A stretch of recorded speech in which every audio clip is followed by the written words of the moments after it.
The river sand's gonna wash me clean if the river don't run dry. Oh my Lord, take this soul, lay me at the bottom of the river. The devil has come to carry me home, lay me at the bottom of the river.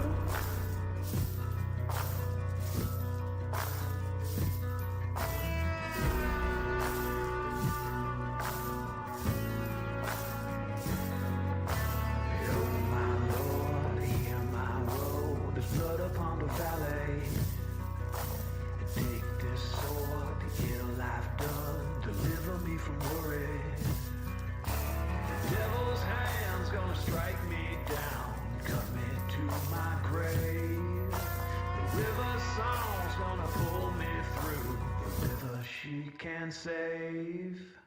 Oh my Lord, take this soul, lay me at the bottom of the river. The devil has come to carry me home, lay me at the bottom of the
I'm a setting sun, but I'll never run.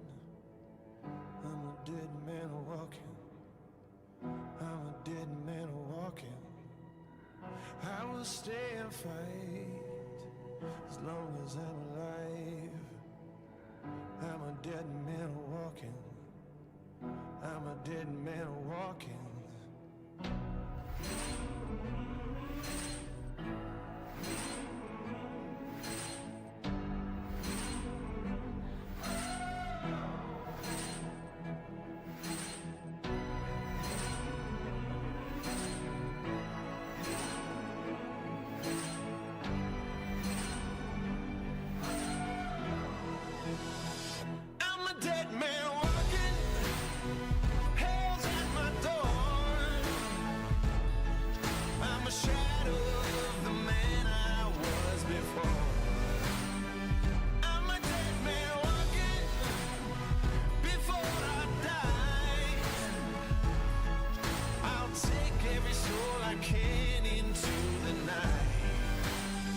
Kill till I die.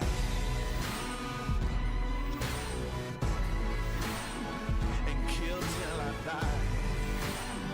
Oh, and kill till I die. Lay him in the ground, gonna burn it down. I'm a dead man walking. I'm a dead man walking. Till my final breath. There'll be dust and death. I'm a dead man walking. I'm a dead man walking.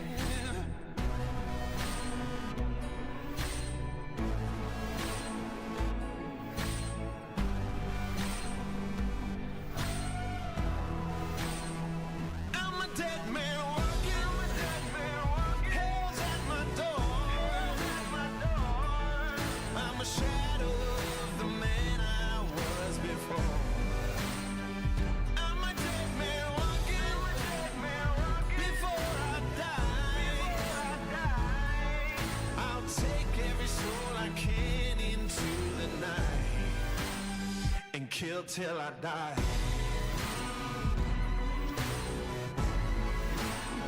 And kill till I die.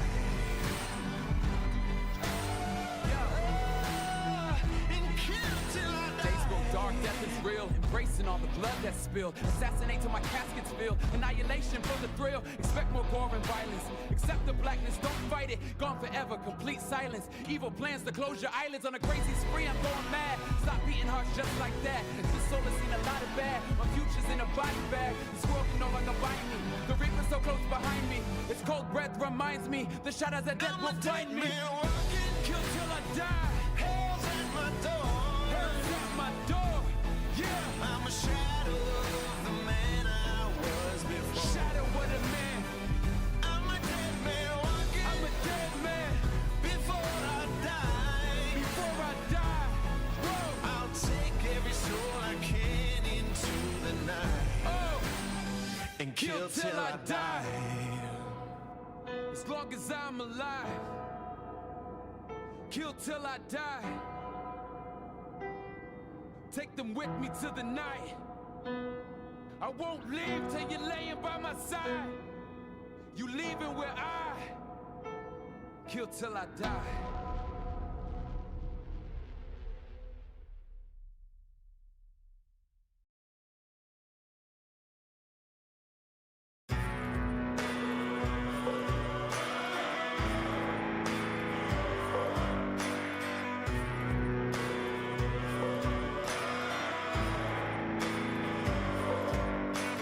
Fed to the wolves without reprieve.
sinner in the worst way.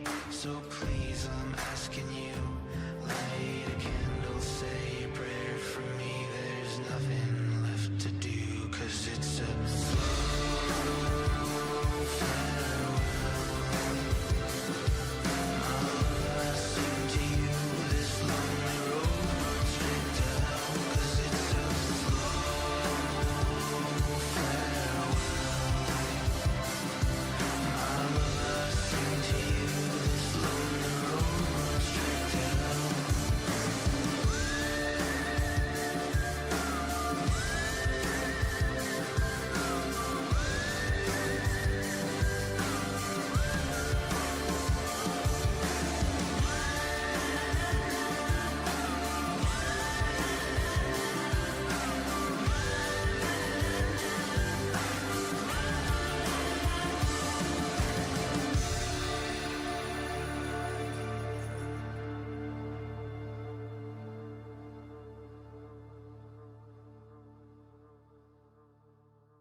willow tree stands alone, silent weeping for no one.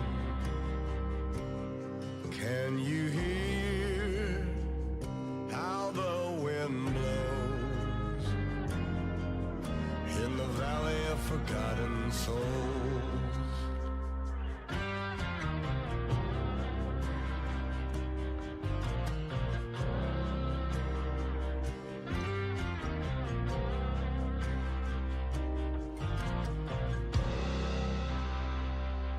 Time will wait for no man,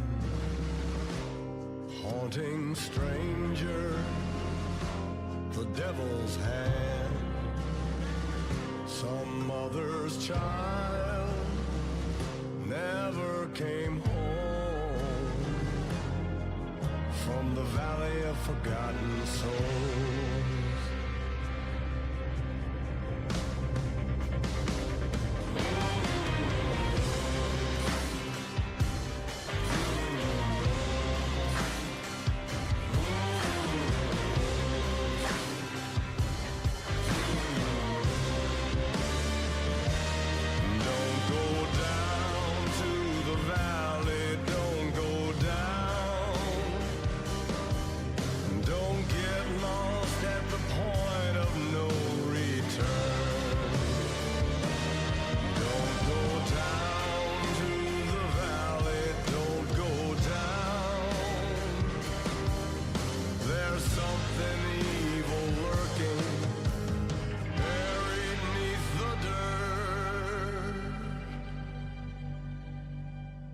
Dead of night,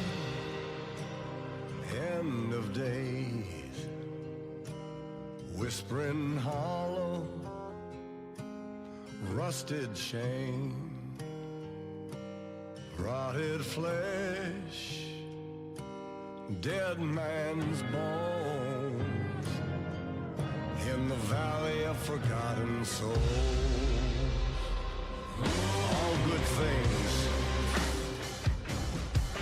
to him. Holy water, raise the dead. Angel's breath, cold as stone, in the valley of forgotten souls.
at the bottom of the river.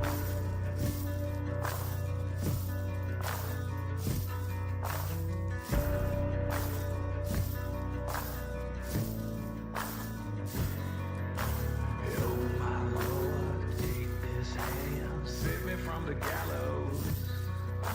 Shed this news, where might go, lay me in the shallows. Evil come if you call my name, the wicked day shall rise. The river sand's gonna wash me clean if the river don't run dry. Oh my Lord, take this soul, lay me at the bottom of the river. The devil has come to carry me home, lay me at the bottom of the river.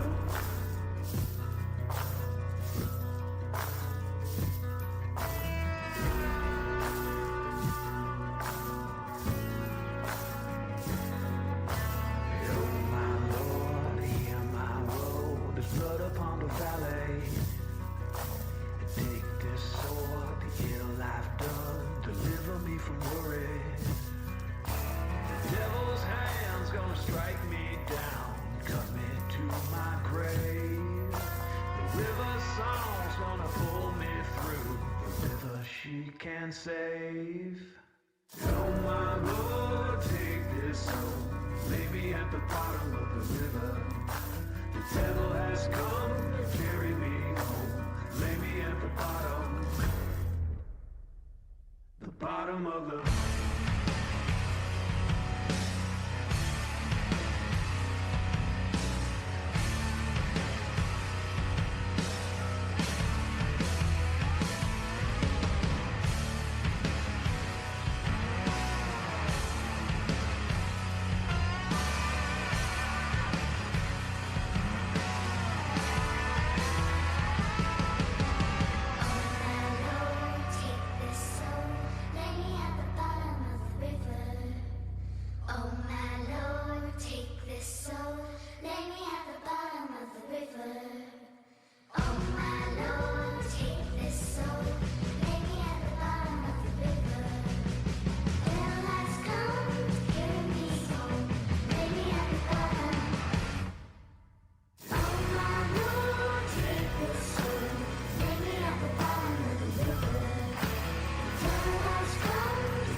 All right.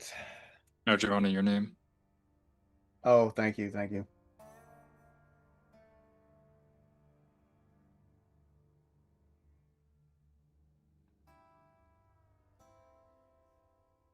$28. Wow. That came through. Only one you're gonna see today. All right. And we're talking. Somebody say something just real quick. Check. Yep, Talk. good.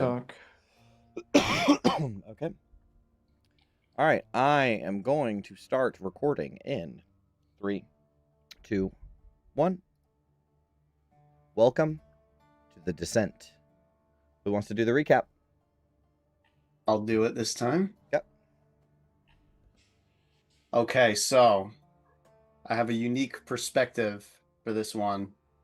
You get a slow pan into the scene, and it shows Vin, but then the camera pans down a little bit to the shield, and then it kind of zooms in on the shield, and then you get this little stream of consciousness.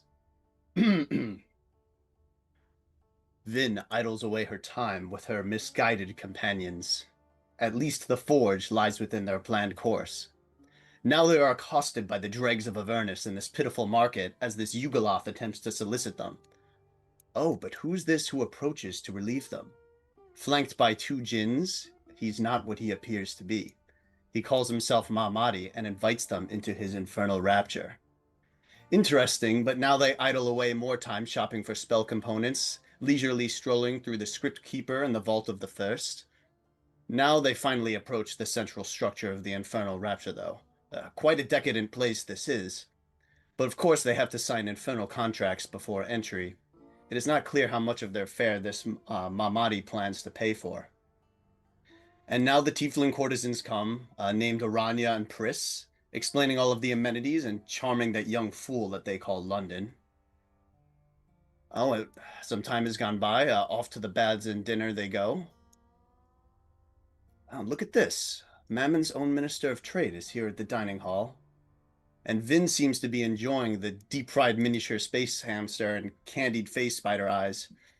I'm tempted to befuddle her mind for her careless enjoyment of this place, though the tears drizzled onto the fried hamster are to my liking. Finally, this Mamadi comes to have a private audience with them. My curiosity is piqued, though this is still likely a waste of our time. I see that the one they call Gauntlet Elderfire has seen through Mamadi's deception. A man-shaped white tiger he is, with his big fingers where his little ones should be. Rakshasa. And that's where we start the session. Cool. That's actually cool. I like the idea that maybe in past episodes they were also narrated by the Shield. Like that when they do episodes like that of TV shows, it always makes it feel like that's how the show always has been. You know what I mean? Yeah, that was cool. That was very. Oh, taking inspiration. Very well written, dude. That was awesome. That was cool. Thank you. Okay, so the corridor opens into a broad, low-ceilinged chamber, lit by hanging brass lanterns that cast warm, steady light. Rugs of deep red and dark blue cover the floor, marked with sharp geometric patterns. Low wooden tables sit on the rugs, each holding brass trays with small crystal cups, a clay bowl of sugared fruits and nuts, and thin sticks of incense still burning. Cushioned divans line the wall. The faint scent of cardamom and sweet tobacco hangs in the air, not overpowering, but wrapping the room in a familiar, earthy warmth. A wide arched window at the back of the room looks over a cityscape under a warm night sky. Golden lights stretch across narrow streets and domed rooftops. Black and gold curtains hang from the archway that shifts slightly in the moving air. And before you, as you enter this chamber, standing before you is Mahadi. Fair brown skin, dressed in his formal attire, like evening wear attire. And he will say, "Ah, now this is better, yes. No wandering ears, no listening devils. Not even the walls themselves dare to speak in this place. The room is mine alone. No other soul in all of the plains can open its door. Welcome. Have a seat. Enjoy the luxuries."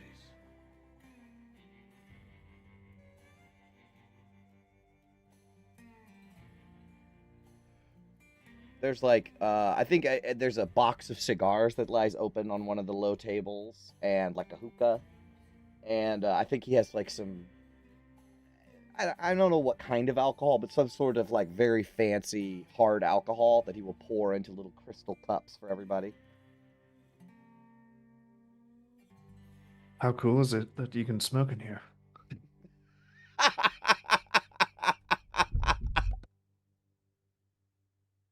Yeah, Vin kind of like sprawls out on the, what is it, it's like cushioned like comfortable little seats. Mm-hmm. And she'll just be like, "Oh, I think I ate too much. Just give me a moment, please, before we start talking about the serious business." That is good. I am glad that you can enjoy the comforts of my infernal rapture. Many comforts in this place. Almost feels like too much sometimes, but it's nice. Change of pace from Avernus. Speaking of which, are we not in Avernus anymore? I had heard that this is a demi-plane. A plane that I created myself. That is true. We are far, far from any wandering ears. Even this room is far beyond my infernal rapture. How did you made a demi-plane? Just How does one do that? I have accessed it. I created this place, not the plane itself.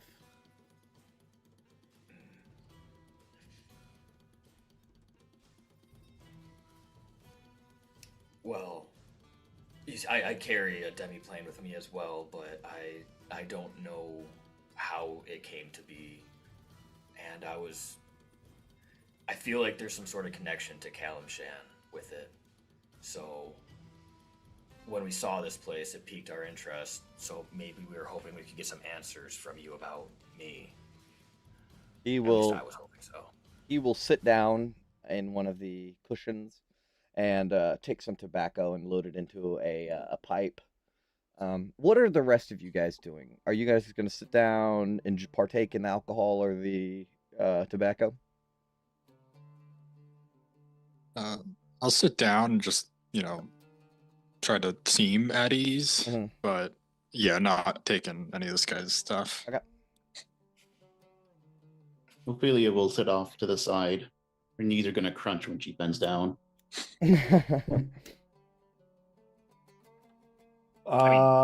London is daydreaming. There in person, and his mind is.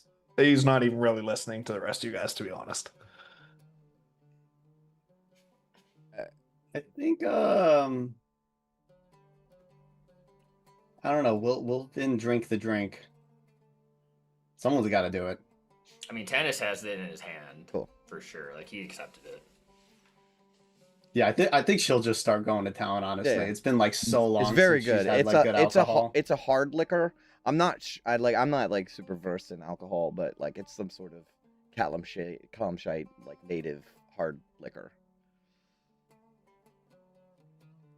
But to Tannis, he will say, "You are to tell me that you have some history with Kalimshan and a history with my good friend Lulu, and you find yourself at my doorstep."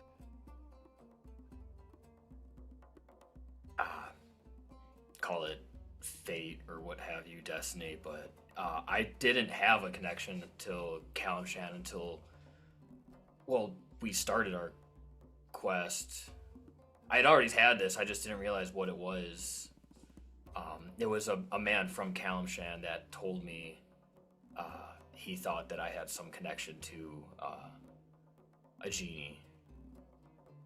So He will puff the pipe and blow out like a very like almost magical wisp of smoke, and he'll lean in and say, "A connection to a djinn, you say? How so?"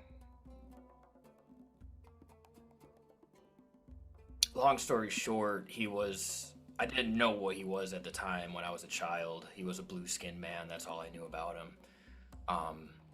It wasn't until after I was separated from my family that he gave me this amulet, and I had never seen him again until, well, I still haven't seen him. I knew his name, and I've been searching for him.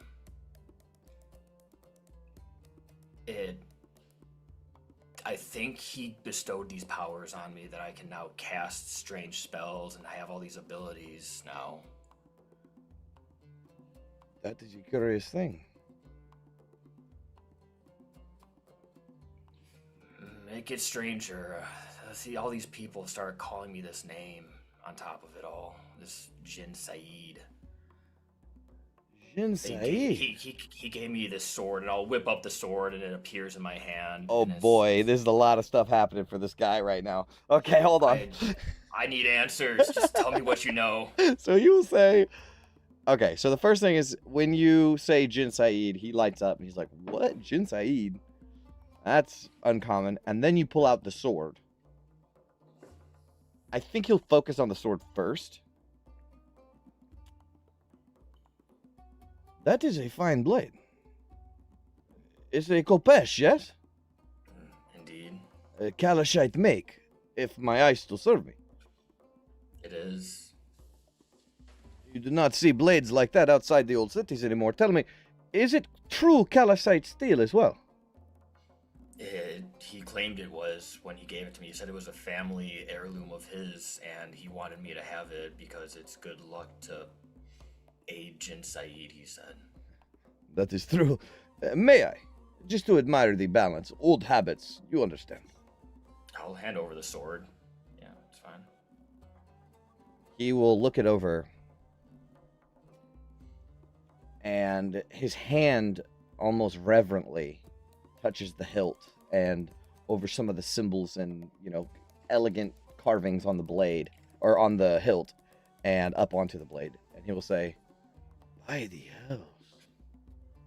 Oh, this cannot be. It isn't a copy." A what? A copy? This is no mere Kalashite blade. This is sky-forged steel. The exact alloy the Jin smiths of Callum's court used when they still breathed mortal air.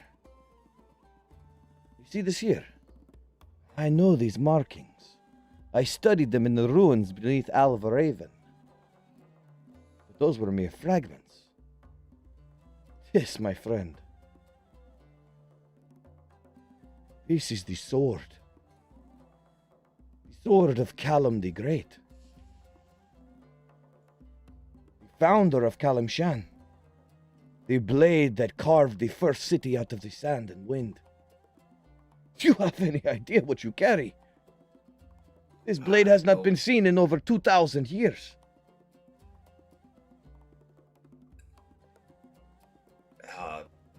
That's interesting that it was a traveling merchant from Kalimshan who gave it to me. He said it was his family's heirloom.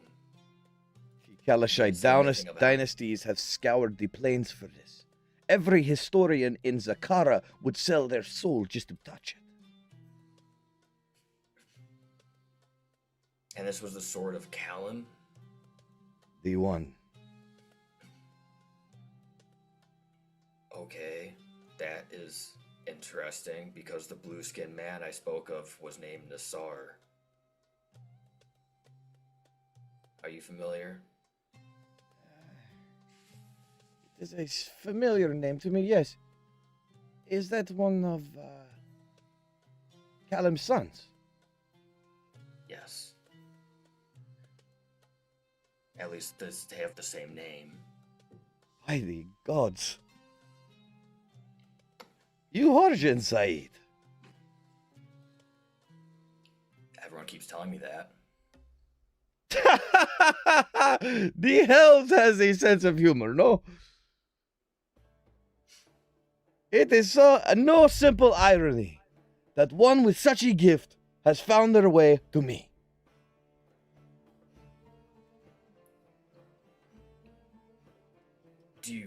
Can you tell anything? Do you know, have you ever seen, you have genie servants, have you ever seen this Nassar? Oh no, most certainly not. Legends say that he was sealed away in a crystal. The Calamemnon crystal? Yes. Then how did he... I saw him in person. When I was a child, he was my father's close friend. They were allies. They fought together.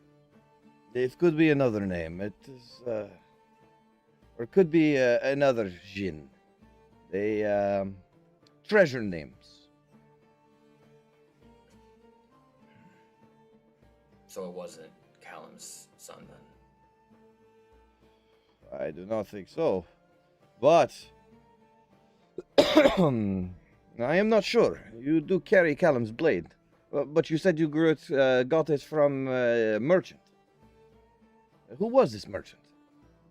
His name was Mosif Malhamadi. Can't say I know the name. But I have been in the Hells for quite some time.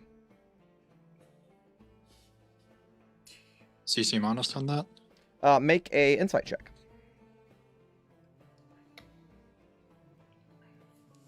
Just August. If you want to make one too. Ignore the guidance, 25. Yep, I'll get back to you. Oh, okay.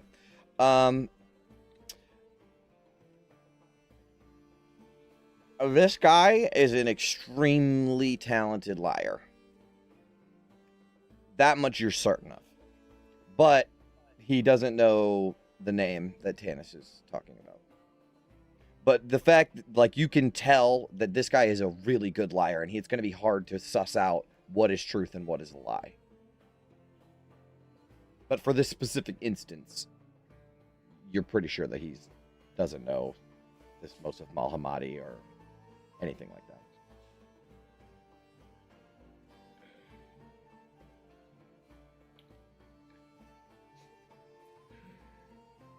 What you say is very unusual. A Jinsei who has not seen their patron, it's very strange indeed. Genie, you see, are not shy creatures. They are vanity. They delight in revealing themselves, in watching their chosen bask in their favor. To remain hidden is strange.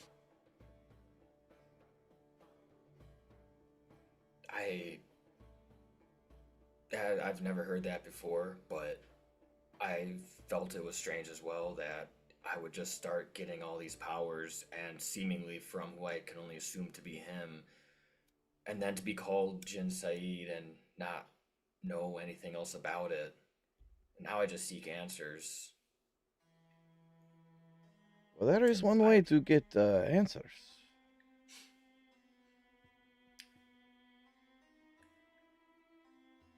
Do you mean genie binding? Does the red sun shine over Kallenport? Yes, of course. From my research, very limited into genie binding, it seemed like it would be something that would upset the genie that I am attempting to do so. Almost certainly. And I'm not trying to. I just want to have a conversation with the man. You can whisper to the air and pray to the sky. And if your patron wills it, they will answer. But to reach out for them, to call them down to you, that is summoning. And summoning without binding is folly. How so? To summon a Jinn without control is to tear open the gate between realms and hope the Tempest likes your voice. Binding is not a punishment, my friend. It is a protection for you.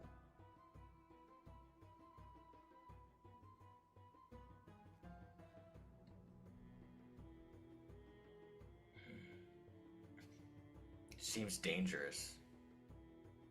If, from my understanding, if it fails, all it does is enrage the genie, and if this is a noble genie, probably far more powerful than I am, it seems like it might not go well. Such bindings are delicate, yes, like glass. But I have performed this art myself many times. Would you do it again?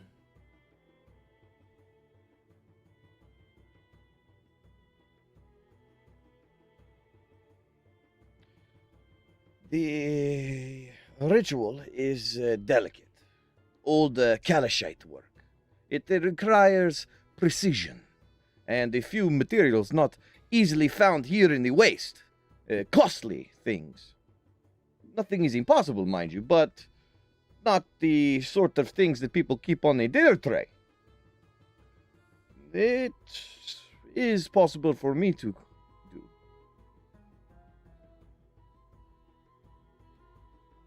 I can have the materials brought here. I am owed a few favors here and there. What would it cost me? He looks at you, offended. I didn't mean to. It would not cost you a thing, my friend. Any friend of Lulu is a friend of mine. I would lay down my life for Lulu. I would do the same for you. Did I try sussing that out? Yeah, make an insight Is he check. actually? Yeah. Mm. And by the way, going to be using that, so I get advantage on insight for deceit. Whoa, the gauntlet. Nice. So would I get advantage? You would. Yeah, 100%. Oh, okay. He is a very talented liar. And you can suss out that this guy is a very talented liar. So you are still unclear whether or not he is bullshitting, but you can tell this guy does lie. Right? So he is not trustworthy. But Right. to that specific statement, it's hard to say. Okay. That is fair.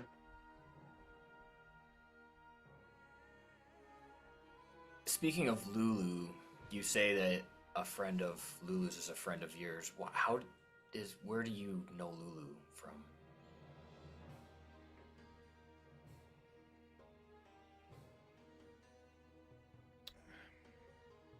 I remember when I first saw her as if it were yesterday. She was a pitiful thing then, half dead, dragged into the market by a pair of Yugoloth slavers. I was not looking to buy anything then, but when the heart sees a thing like that, no price is too large. I knew what she was the moment I laid eyes on her. A celestial. A stubborn one, even with death on her shoulder. And he will, point a little finger at Lulu with a smile, like, I know you. I bought her from the Mesoloths for maybe 100 chits. Yugoloths can haggle over a war machine for hours, but even they did not know what they had. I nursed her back to health here in the Rapture. Fed her, kept her safe, and for a time she lived with me. She spoke often of someone, always her, always she, but never a name.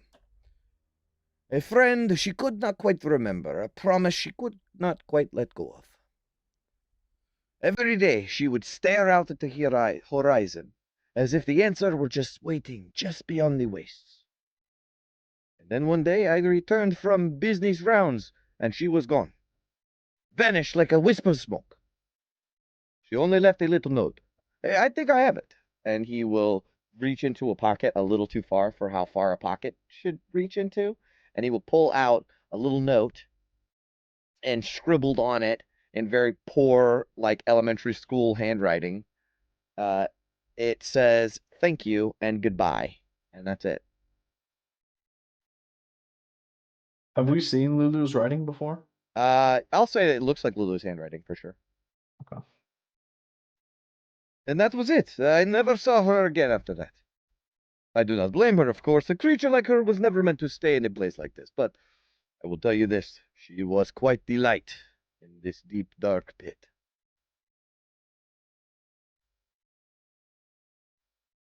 Is there any frame of reference for how long ago this would have been for Mortal's perspective? You're asking him that? Yeah. It is hard for me to say. I have been here for so long, and time is a little, confusing here. It must have been ages.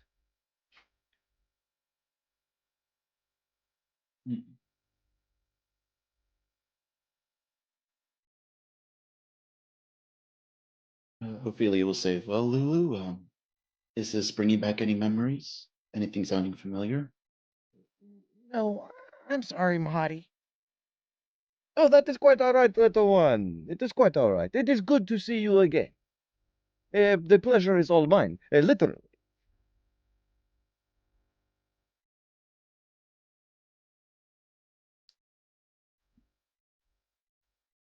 You mentioned a promise that she spoke of. Did she ever say what that promise was? I have no idea. She could not quite remember herself. It makes sense that she cannot remember me. She must have poor memory. Oh, I think she's been dunked in the sticks a few times. My, what a dreadful thing.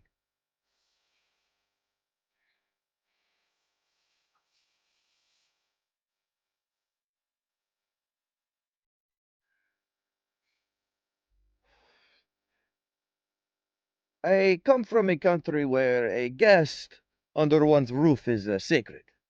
To harm a guest is to invite ruin upon yourself. This is a custom that I have never broken, not even in hell. So you may trust that what is spoken here remains here. But I must admit, you have stirred my curiosity. A group of mortal soldiers from the material plane walking the red sands of Avernus. And with you is a Holophant that I once believed to be lost to the wastes. If I were a wiser man, and I am, I would say your presence here is not by chance. When mortals come to Avernus, there is always some kind of story. A bargain, a mistake, a mission. Which is yours, huh? What brings you here? All three.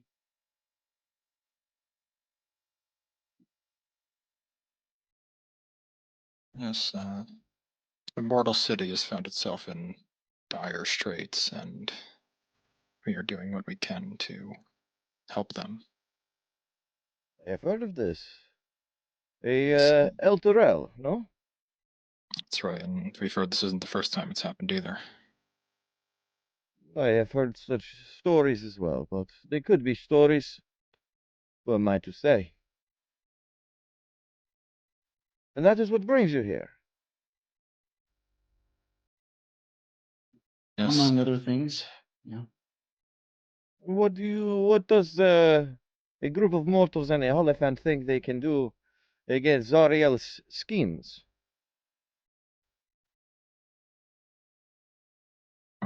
that's why we're here. We're looking for allies. Well, you have found one in the Mahadi. He'll like bow in his chair.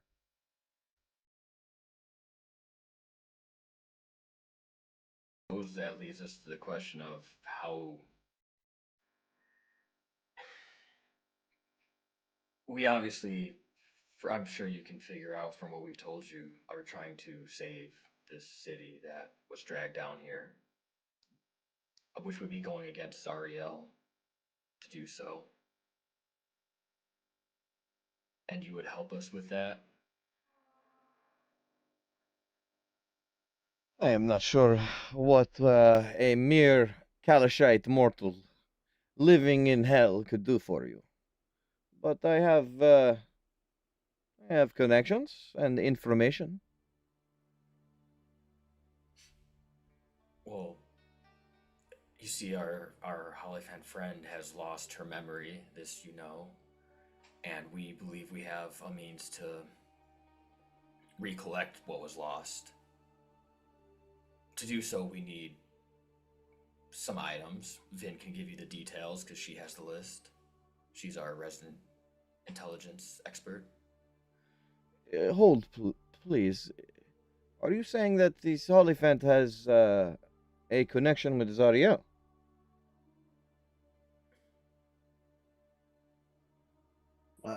We think so, but we're a little fuzzy on the details.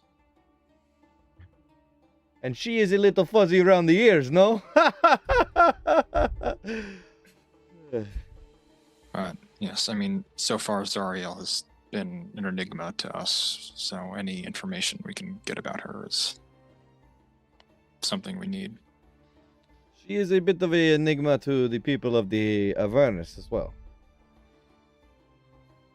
Not many know her, how should you say, personally.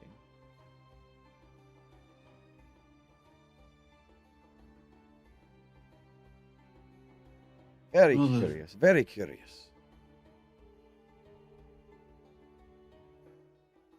That isn't the only thing we need, unfortunately. We're also being Here to look hunted. at Ophelia. Yeah. I don't know what you're talking about, but be careful. Well, all I'm saying is things are more complex than just getting back her memories.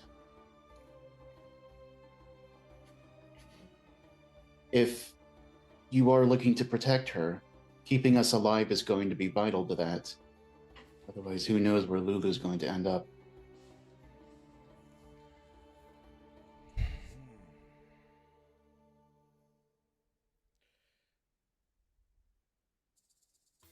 How can Mahadi assist you?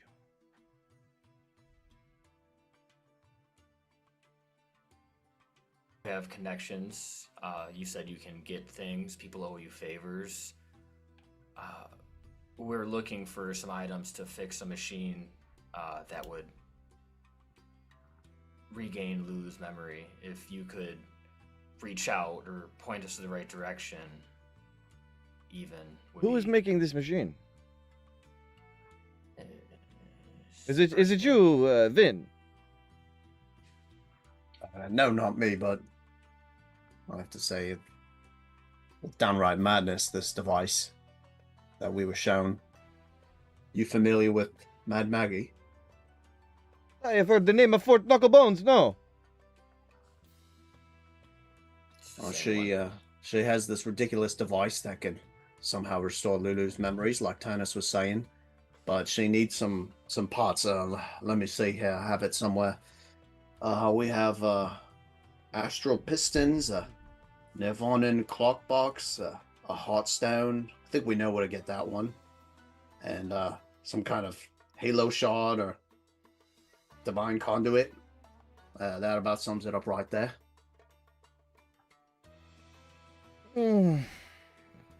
Those are rare parts that you speak of. Not something you just find in any scrapyard. I do not have any ideas where these particular parts may be hiding, but there is one place where such things may be found. Have you heard of Gear Grave? It lies contra this of here, half buried in the wastes.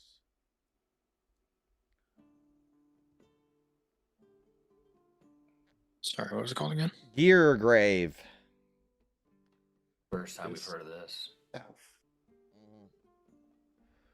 It was once the lair of a great Styx dragon, a dreadful thing, obsessed with the metals of war. It tore apart war machines, hoarded the cores, their plates, their weapons. Some say it could smell soul burn the way that sharks smell blood. The beast is dead, or so the stories go. Some claim the devil slew it, others that it withered and perished. No one truly knows, but the hoard remains. Picked over, yes, 100 times, 1,000. Yet every so often, some mad scaffer crawls out from that graveyard with something extraordinary. If your needs are as specific as you say, Gear Graves may be your best chance. You bring the map up right quick? Mm-hmm. Oh, that actually is some good lead, I have to say. I can put it on the map, too. Thank you. Better than my idea, that's for sure. Right next to Fort Knucklebones. Oh, right on the way. Wow.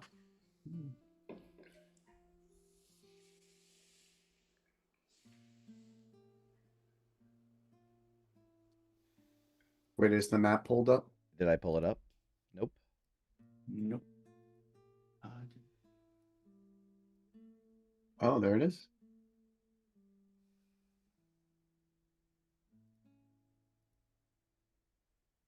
Well, that's a convenient spot to get to.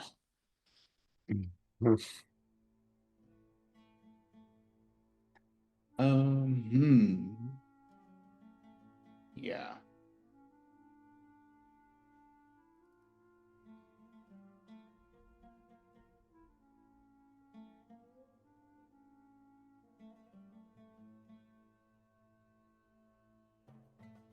Oh, we should probably head there after Fort Knucklebones, I suppose. Well, remember, we have a time limit on some things. It's going to take us a while to drive, even just getting there, let alone going all the way back to Fort Knucklebones.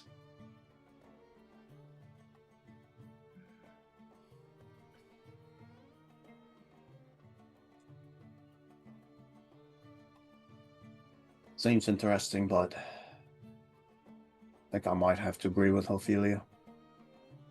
quite a ways out of the way. If you are headed there, I would be mindful. The area is Contra Abyss. The area Contra Abyss of here is the domain of Necris, the queen of the Dune Sea.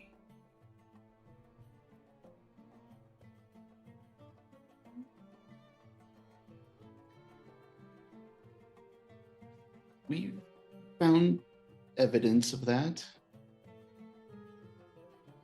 among other things. She can be very dangerous. She commands a fleet of war machines like a warlord, but she raids like a pirate. Her flagship is the Titan class. They call it the Iron Wake. What's her name again? Necris. Nekriss. Necris. Thank you. She does not conquer, per se. She hunts. Treasure caravans, supply convoys, anyone crossing the wastes fat with scrap coin or a relic. But when she attacks, she brings her monster with her. A hydra. Clever and fast. It burrows beneath the sands and strikes from below like a viper in the dunes. She whistles, it eats, and she takes what's left. I've seen the aftermath of those raids, but never the Hydra itself, or her face. No one has seen her face.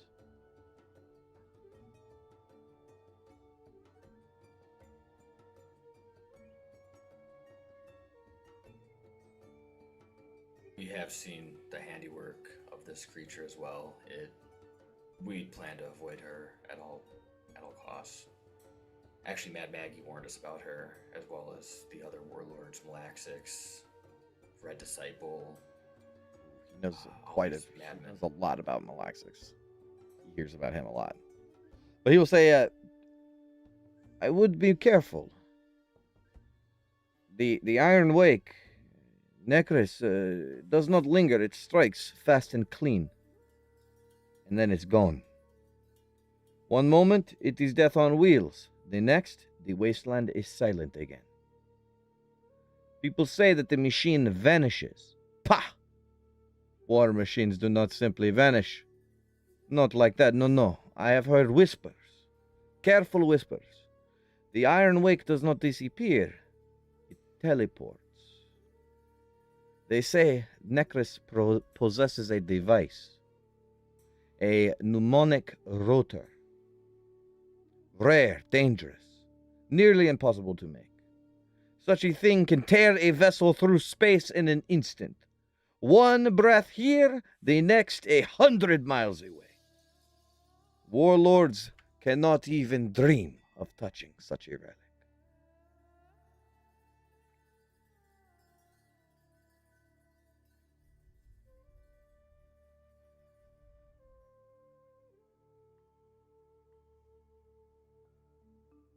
Well, that's only slightly terrifying. Has she never attacked the caravanserai then? If she seems higher, it seems like this place is flooded with riches. Caravans bound for this very caravanserai vanish in the dunes all the time. Traders, scavers, warbands, doesn't matter. Rich, poor, big or small, if they ride heavy with goods, she smells it on the wind. But she does not attack the ports.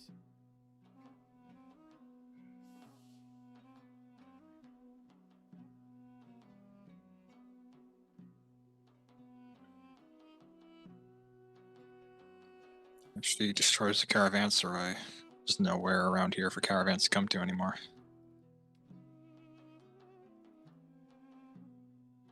That is a very good point. You are the intelligent one of the group, no? No, that's definitely Ven, but I'd like to think I have my moments. I would like to think that too.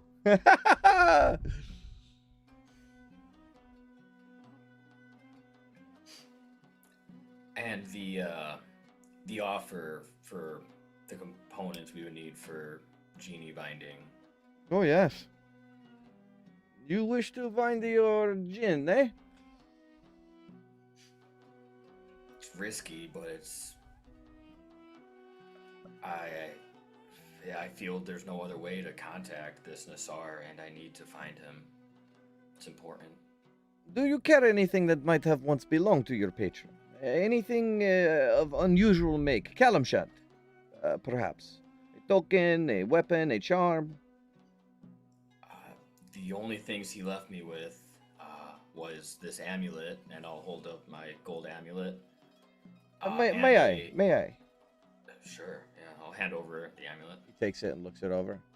Oh, yes. This will do nicely. Yes, he'll give it back to you. I can call upon your genie's true name.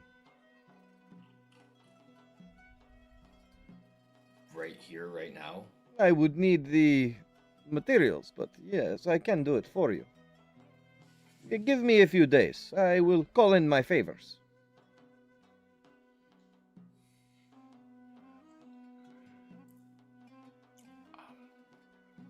We have urgent business elsewhere, so we would not be able to remain as your guests until you had them, but we would come back. I would come back. You would always be welcomed with open arms. My caravanserai and infernal rapture are yours to enjoy as long as you shall live.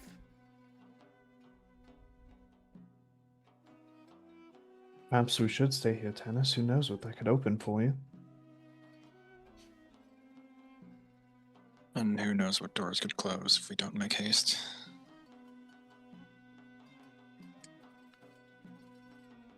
I wouldn't abandon our mission for this, but I need to come back. Understood. Of course.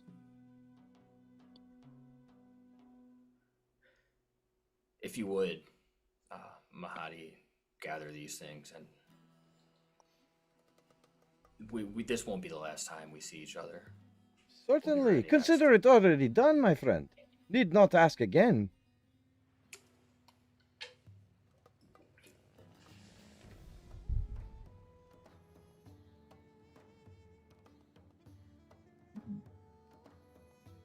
We could also avail ourselves of your knowledge in another aspect.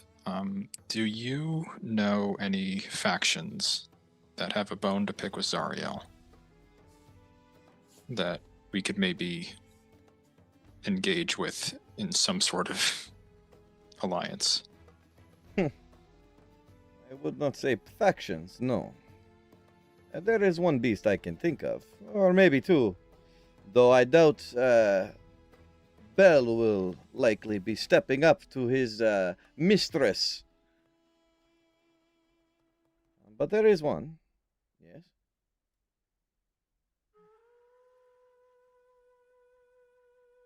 Zariel, she has a pet, let us say. A demon lord. A giant by the name of Kostichi.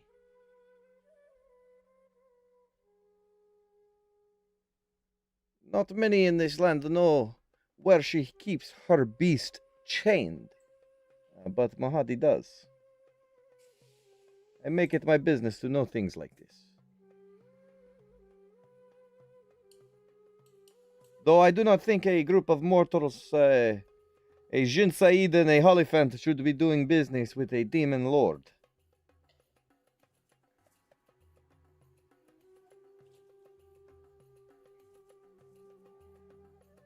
We have few options right now.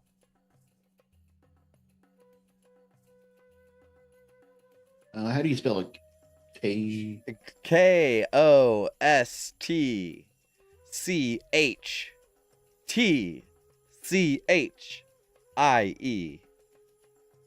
Kostisthie. Kostichi. Okay.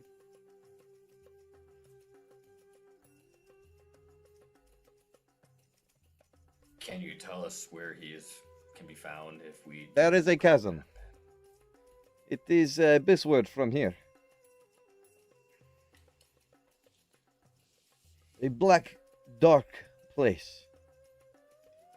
And at the very bottom, chained and imprisoned is the legendary Kostichi.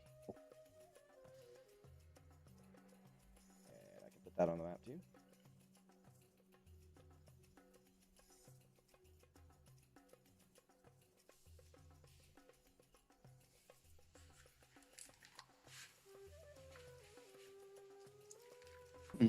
Interesting. Kostichi was defeated by Zariel in combat on the banks of the River Styx. She has taken something from him, a weapon. A weapon he values very greatly. If you were to do business with him, he would most likely go straight for Zariel.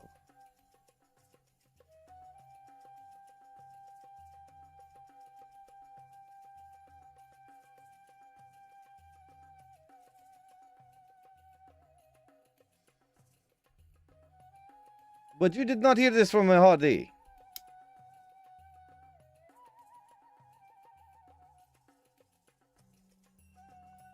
I don't know if we want to kill Zariel, so maybe that's. Oh yeah, he is. If basically he's like, if you fuck with this demon even a little bit, he is not gonna give a single fuck anything that you say. He has one singular mind, and it is to kill Zariel. So if you fucking kind of like a set it, forget it. yeah, you just if he gets freed in some way or something, that dude is going straight for Zariel.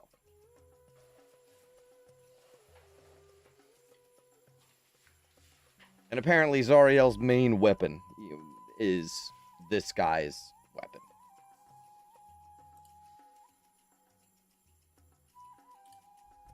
Well, it is good to know. August, do you mind if I ask a question? I will nod slowly. Mahadi, what do you know of the Cronin Interfector? There's something that shines brightly atop of it. Don't know what it is, but it seems to be calling to me. I have not heard the name of such thing. Is it the Demon Zapper? Is that what you speak? I like that name better for it, yes. That is what the Yugolos call it. I have heard of it, but I know nothing. Only that none may get close.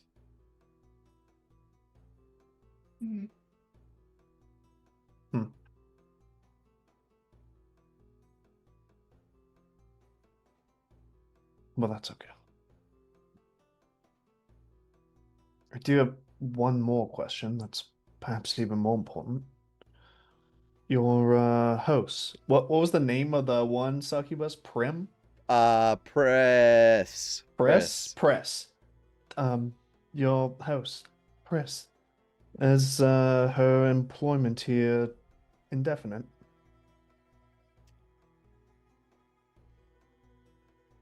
The staff of Infernal Rapture are...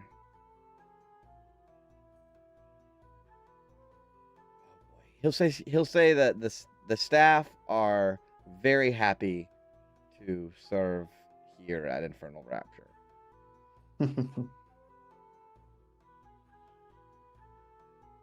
And what would be the cost to buy someone out of that employment contract? He'll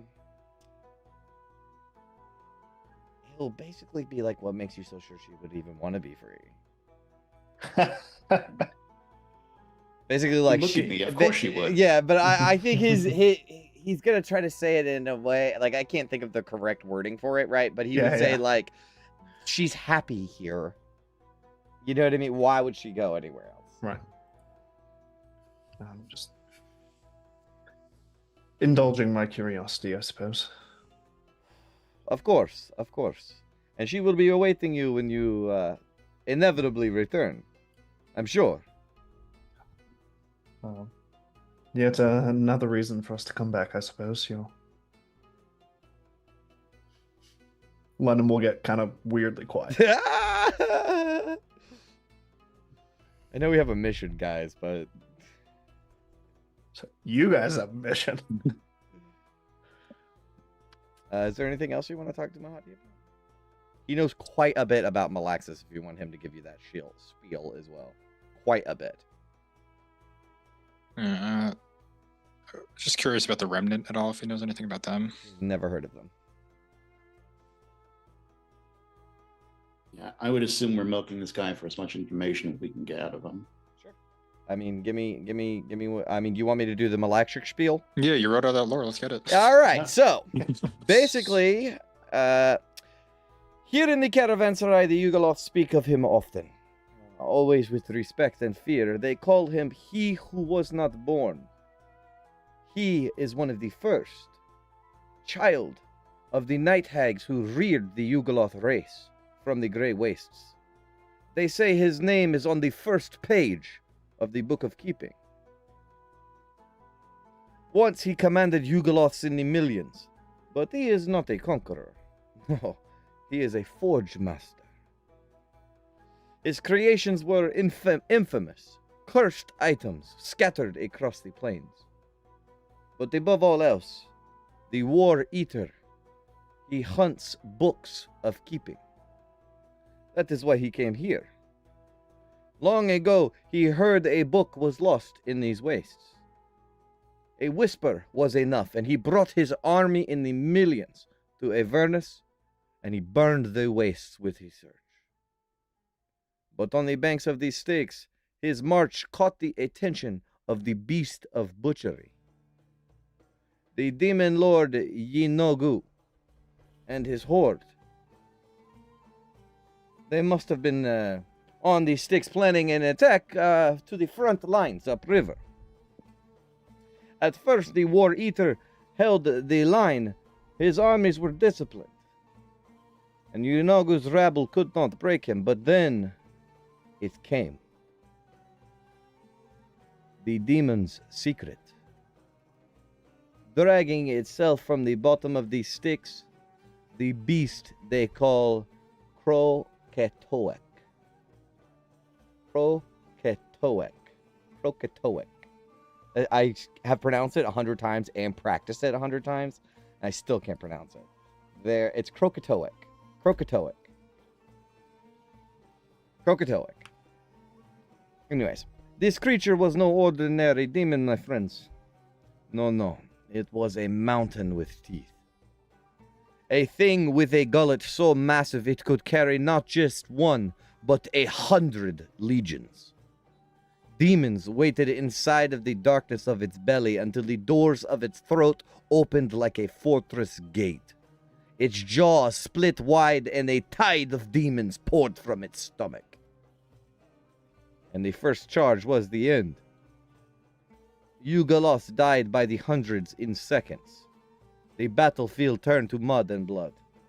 The War Eater is powerful, yes, but against something so big, so impossible, even he broke.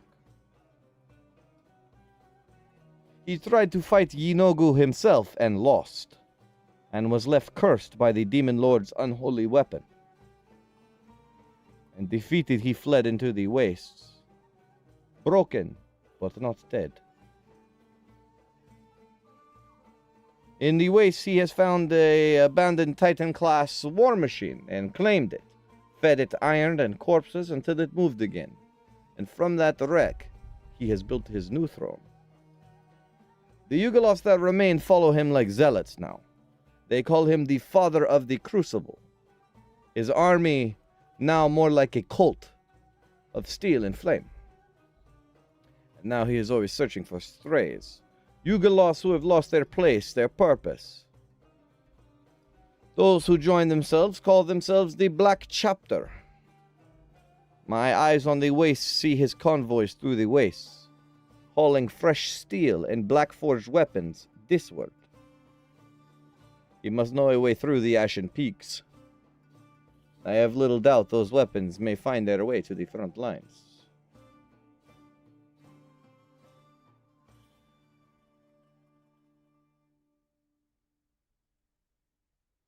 So basically, he just knows all this shit because he has Yugoloths all around him all the time.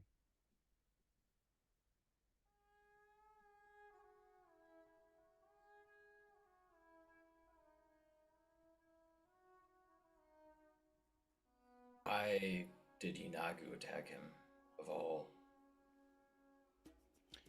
the demon lords? Yunogu, they say that the Yunogu was on the banks of the Styx planning a attack this word at the time. This was ages ago. I guess it was wrong place, wrong time, no?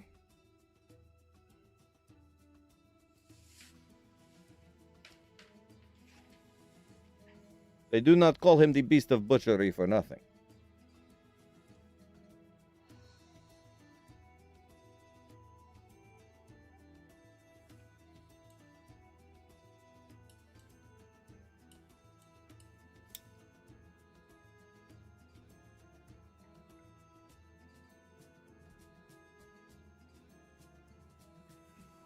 But basically, he like implies that it,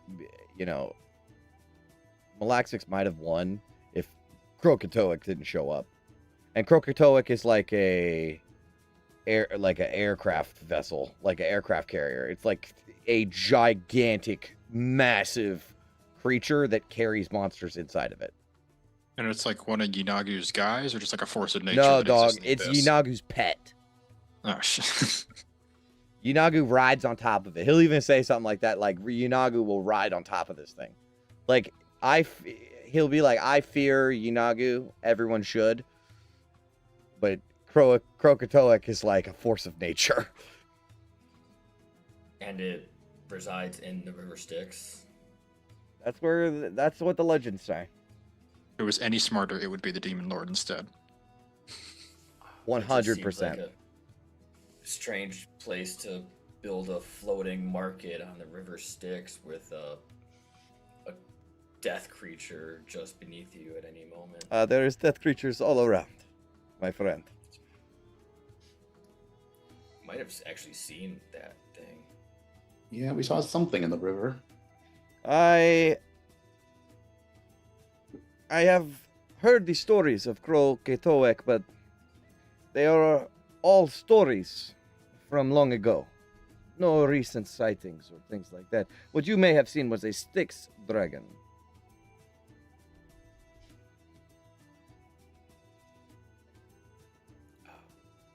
There's dragons down here. Almost certainly. I suppose none like my friend here. The Drake variety. I have heard the tale of one or two, especially this word. London will sit up in his seat again, less defeated. That is the territory of the Abishai and the Queen of Dragons. Sorry, could you repeat that last sentence? It is like this word is the territory of the Abishai and the Queen of Dragons.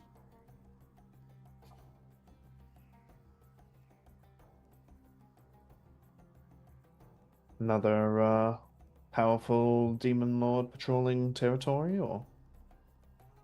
London. Do you not know of the Queen of Dragons? The cult of the dragon tries to wake her up like every 10 years. Well, he does live in the woods, to be fair. Do we know this? I'm sure most of the party have heard of the Queen of Dragons, yes. But maybe it is fair to say that maybe London hasn't. Okay. For sure, fair to say, yeah. You live in the woods, like, yeah, that's totally reasonable, yeah.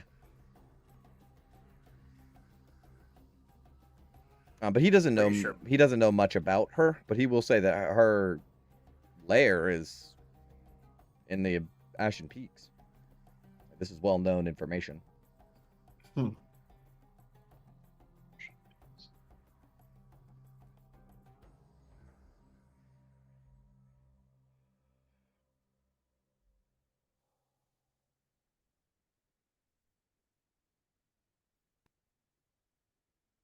Do you know anything about this lair? I mean, is it the same? Is it a tower by chance?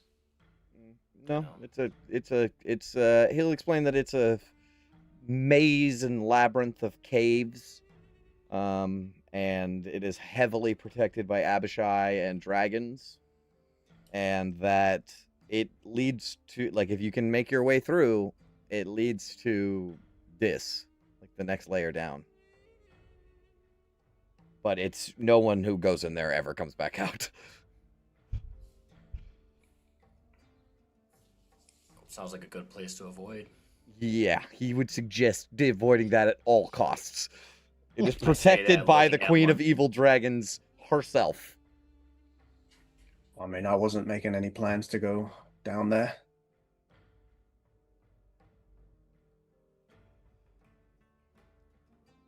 Oh, you seem knowledgeable about the ways. Have you ever heard of and not that we're seeking it, but just so we know where it is, a pit of Shumrath? Yes, I have heard of it. It is contra abyss. Almost, it's a straight line, a few miles or so. He's heard of it. It's more of a landmark to him than anything else. He doesn't know what it is. Okay. Ah, there it is. Yeah, basically that whole green thing is the pit of Shimra. Oh man, those birds were blind, weren't they? Seems kind of hard to miss.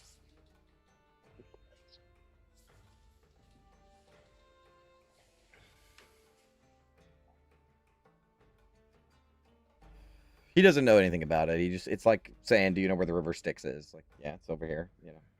That kind of thing. It's a landmark.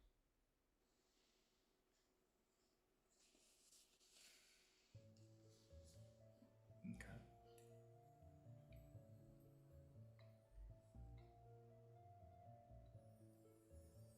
Well, this has been enlightening.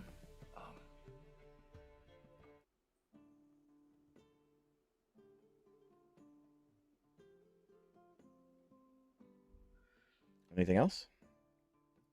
Yes, you have set a high bar for hospitality for us going forward. So A big smile. That is the highest compliment that you could give someone of Kalashite descent. So he's very pleased.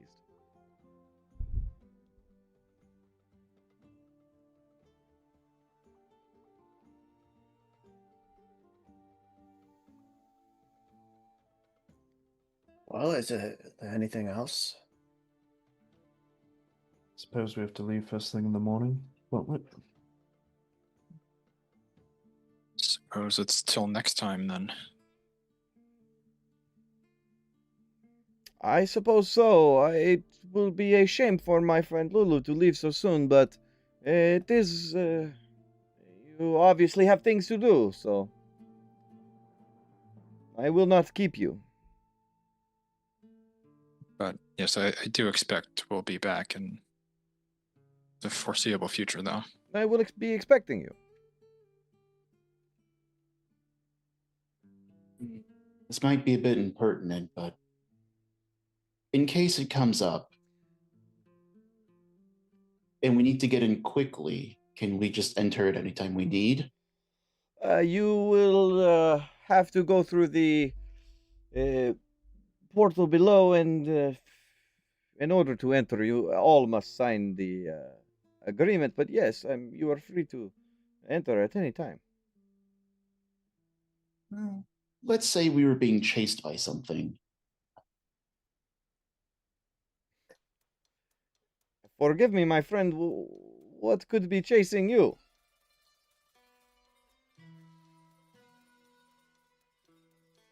Besides Warlords, literally marauders, quite a few everything. things. You will be safe inside of my caravanserai. I guarantee that. None will lay a finger on you. Ophelia's gonna give August a look like she kind of wants to. She wants to ask, but she's waiting for his yes or no. I'm gonna say no right now. All right. A little late not to spill all the beans, guys. I mean, Yes, not spell all of them. uh, But maybe- we'll be back. maybe- I'm also operating under the assumption we'll be here again Okay, relatively soon. okay. Yeah, if we don't die. That's true. All right.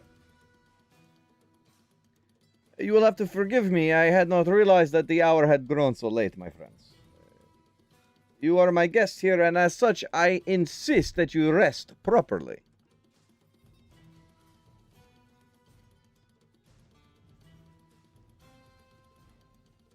Yeah, it's not every night that the rest of my party gets to sleep in a bed, so that'll be appreciated. I must say that it has been delightful. I so rarely entertain company who bring with them such fascinating stories.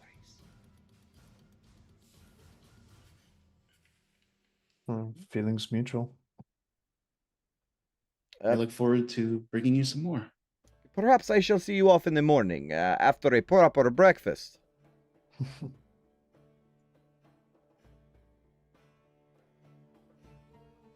would be nice. You're right, we should all go back to our rooms and go to sleep. I say, looking at London. Well, I'm just looking straight ahead, feeling it here, but not just looking straight ahead. He will rise and bow towards all of you. And he will say, "Sleep well, friends of Mahadi. We shall speak again in the morning." If everyone's getting up, London would hang back for a second and ask Mahadi, speaking solely out of curiosity here, have you ever employed mortals here? Would you? I have, yes. We have mortal staff. And how does that type of arrangement work? It is best for you not to concern yourself with such things. You will not be a servant of the infernal rapture. Infernal rapture shall serve you. And he his hand on your chest, like, oh, come on, man, no, man. You're my guest, bro. You don't do the dishes, man. Not in my house. You know what I'm saying? Kind of like that. Of course, not meaning to offend. It is quite all right. He'll have his arm around your shoulder as he's walking you towards the door, and he will open the door, and there is Pris and Prim just standing at the door, and he will say, "Would you, kind ladies, please escort this gentleman London back to his room, please?" And he will bow to everyone as you're gonna. He's gonna stay here, and they'll walk you back to wherever your rooms are. Okay. He will bow, and the door will close, and that's it for Mahadi. Great voice acting, by the way, going back and forth between Lulu and Mahadi. Well, they're so distinct. It's pretty easy. All right, so you guys are gonna go back to your rooms. Yeah. Okay. You are being escorted by Pris and Prim. No, Aranya is not here. I'll just say, it seemed very kind, but I mean, personally, I feel I wish he had more answers for me than he had. Not a bad thing. I'm not saying ill of him. I just wished for more. We come back. It seems like genie binding's on the table. I've had my reservations about that from the research in Candlekeep and what from Silvira had told us.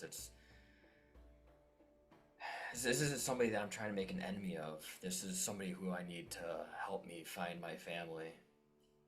I will note that I don't think it came up, but that there is a way to temporarily bind a genie, not forever, but just to summon them to ask them questions if you want it. Like that is the option, and I think he will be operating under the assumption that that is what you want. Yeah. Oh, okay. So I'm not trying to bind this dude Forever. Yeah, there is a way to do it where you just call it down. It's just the binding needs to happen because it's like you're calling forth a storm. You have to put the storm in a bottle in order to do anything with it, because otherwise it's just going to explode everywhere. Okay, that makes sense. That's what Tanis wants. Yes. Yeah. It didn't come up like naturally, but that is like what he can do for you if you want.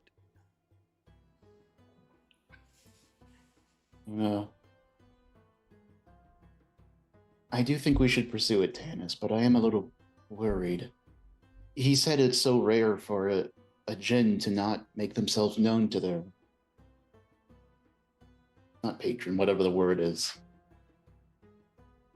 Do you think there might be a reason he can't contact you? If it is Nassar is the same as Callum's son and is trapped in this Calamemnon crystal,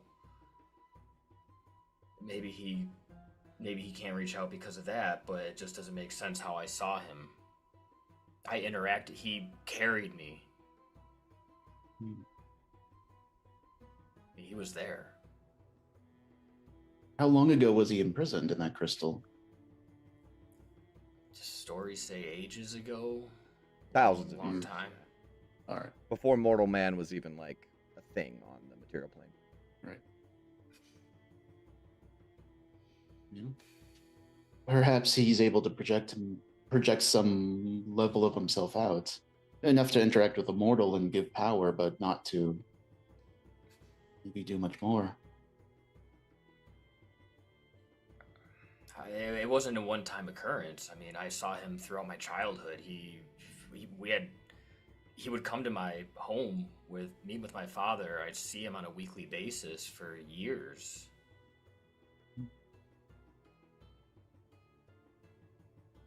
Like I said, I think we should do it, but if anything comes up, just know that we have your back. Next time we're in the area, after we save Mad Maggie's ass, we'll know more about what we're doing next. But if we find ourselves, a day or two travel away from here, I know mission comes first, but I've spent my entire life trying to find this genie. This is it. I mean, this is where we'll probably be crossing the sticks from now on. So I imagine I'll be here a few times in the future.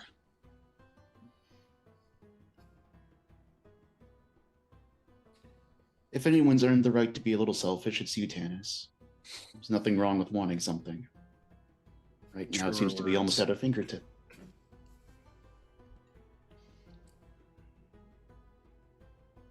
Well, we have days to kill anyways before he'll have the components, so we have time to go to Four Knucklebones and do what we need to do there, and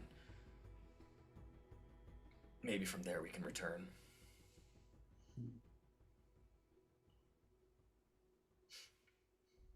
Is Vin in the little Tanis August circle we're doing?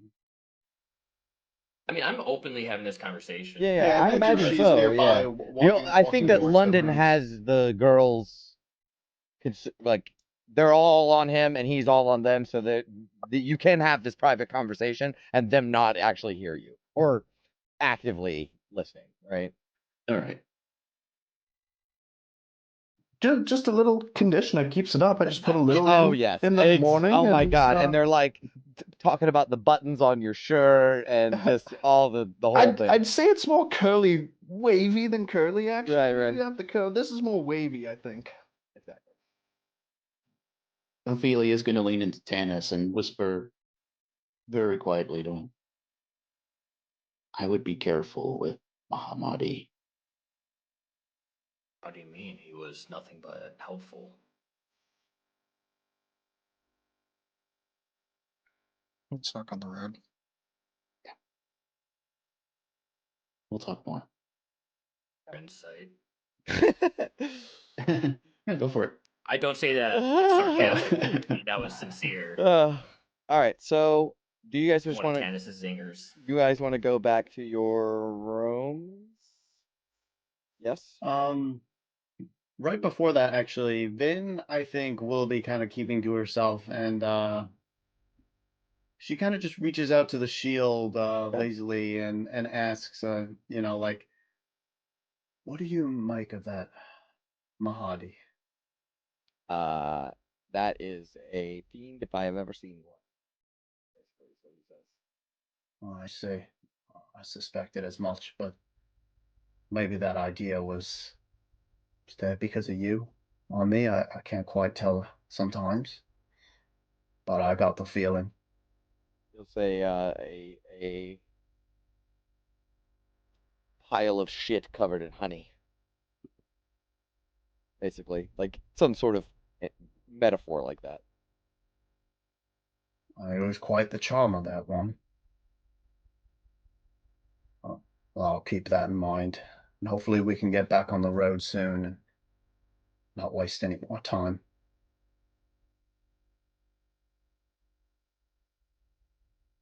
Yeah, I think that'll be all. Okay. Actually, I'm sorry to keep pulling this note forward. How conspicuous would it be if Ophelia tried to follow August to his room? I mean, it's fine. You can do that. Like as everybody's branching off, because all the rooms are right beside each other. So you Yeah. can be like, as everybody's branching off and August is heading, you can kind of just be like, it's fine. You can make it casual if you want to. He's gonna do that after Vin goes in a room. Okay. Does everybody go into their rooms? Here's the thing, London, you're sure, and Ophelia is sure, and August is sure, you will get charged if you bring these ladies into your room. Oh, 100%. Yeah, yeah. And it might not be a fee that you can afford. Yeah. I think London gets that. So, okay, so I mean, Follow your heart, dude. I Follow your mean, heart. we're at the door, and they're like, "Oh, would you like us to come in? Is there anything that anybody?" I just put a hand on London's shoulder like a disappointed father. You're an adult. Consider your actions carefully tonight. Would I like you to come in more than anything in the entire world, and more than I've ever wanted anything in the entire world? But unfortunately, I think I'll have to decline for tonight, anyways. They will be disappointed, but also so like respectful and like also seductive in a way of like, oh, but next time, you know what I'm talking about, like that anticipation thing. They got that going on for you, right? So it's just even worse. You're not gonna sleep tonight. As like everyone's walking Yeah. away, I'd say, Chris, I did ask about how long employment contracts last in a place like this. It seems servitude is indefinite. I'm happy to serve here at the Infernal Rapture. Make And like, how much is the eye twitch? make an insight check. I don't give you advantage because you've been talking to her for a while. Insight, dirty 20. Wow. Okay, I'll give you this. She's pretty good at lying. Yeah.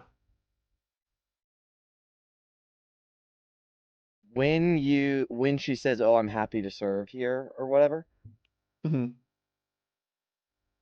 you can almost feel the "there is no war in Boston" say, right? Like the "I am happy to serve here." Oh, yeah, like real Stepford Like vibes. there type is shit. literally, she magically cannot say anything different. Hmm.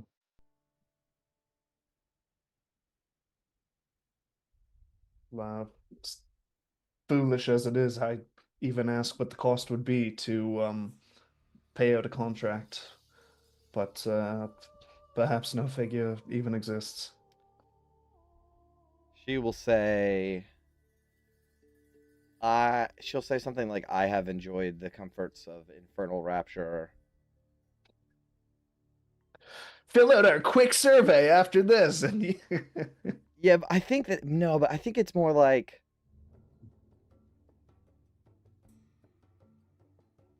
I bit the apple, right? Like, you know what I mean? Like, and it's almost hard for her to say that to you. Yeah. Because honestly, now she's kind of likes you, right? Like, she's like, this kid, you're like a kid. She's like, I kind of like this guy. So I think she is like, there is a touch of honesty where it's like, I kind of bit the forbidden fruit already, and it's too late for me. You couldn't pay off my debts if you wanted to. Right, yeah. The sand sinks pretty quick. Man, Mortal soul is pretty valuable. I was literally thinking that like London would slave away for eternity. Dude, I don't care about the Malaxis lore. Give me this chick's background story. That was I mean, she's a succubus, so. That's our next one shot. This person, the prequel. I'll tell you guys after the session a little bit more information. Because Sweet. you kind of already figured will- you already figured out. You already figured Yeah. it out. So, all right. Is there any a scene with Ophelia and August? No. She is going to follow August into his room, Mhm. assuming he allows her.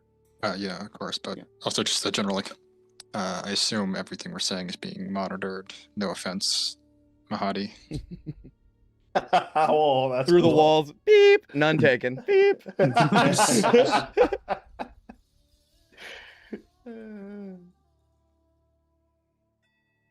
Now is not the time for words about Mahadi. This is actually about Finn. I just wanted to make sure you know that she's struggling right now, being this close to Bell's Forge. I know it's easy to say we won't do it, or we'll just go by, or she shouldn't worry about it because, it's a bad idea, but you aren't the one with the temptation in your head. And what I'm worried about is that one day just Vin isn't with us. We can't just keep pushing her down and expecting her to say okay and nod her head. At some point, action has to be taken. It's either going to be our choice or the Shield's choice.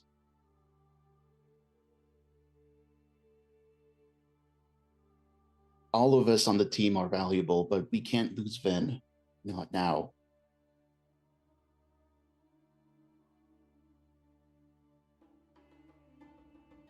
What do you think we should do?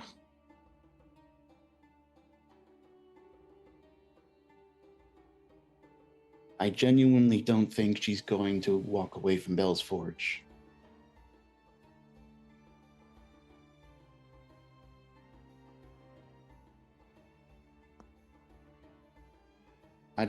There's no option that I like, but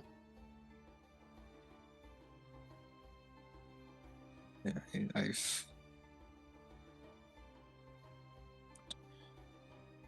think I've just been avoiding this like all the other mounting problems we have, that I can't argue with Vin. I mean, she's right.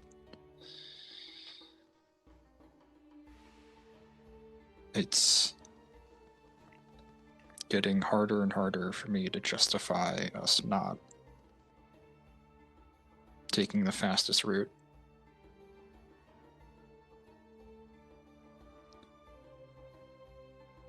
But I do still think we're justified in it.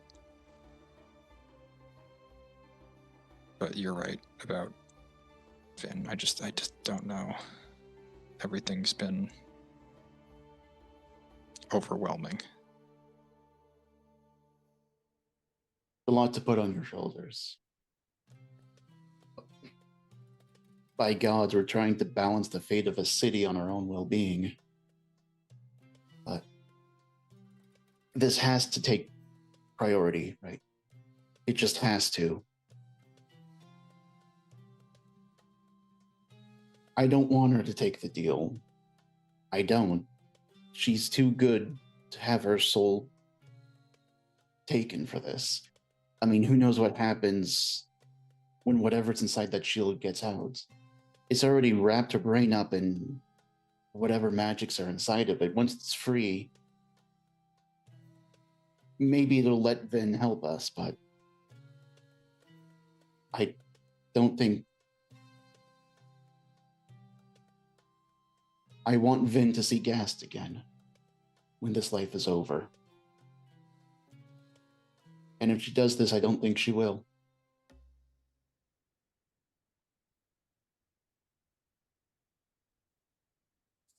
But I don't think we have a choice.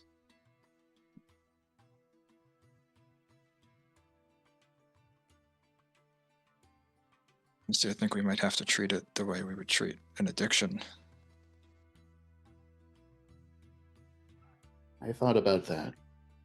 I mean, it would take days. We would have to literally chain her to the ground.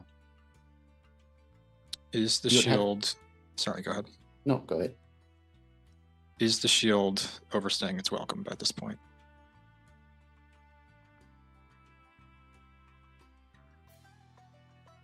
I think it's becoming detrimental to everyone.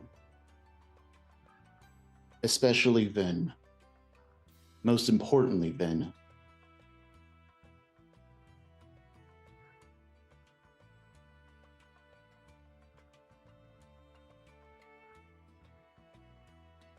Honestly, I would take Vin over Mad Maggie. I know we want to do that for Lulu, but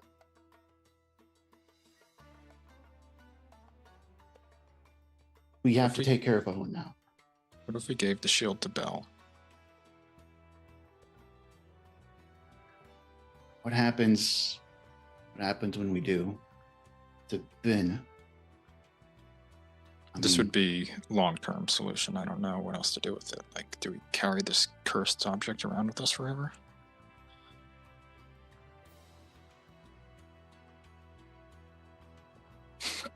I could see Belle being the one to take it away. How that's going to affect Vin is another story. I honestly think she would die to get it back. No, And Vin Belle would have to no be the one qualm. who hands it over. Yeah. We would have to get it away from her first and then do it with her not No. there. Forcing it away from Vin is gonna be... That's a terrible idea.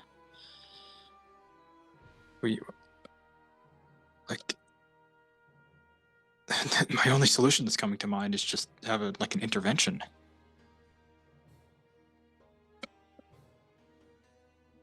I mean, how do you intervene with somebody that has a voice whispering in their ear that you're the problem? That we are the ones who are hurting her?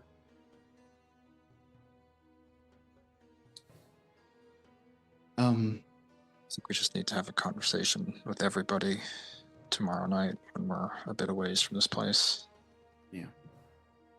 We need to address this and find alternatives. We should, but we should be prepared for Vin to say no. That we can't convince her out of this. We need to know what happens after that path.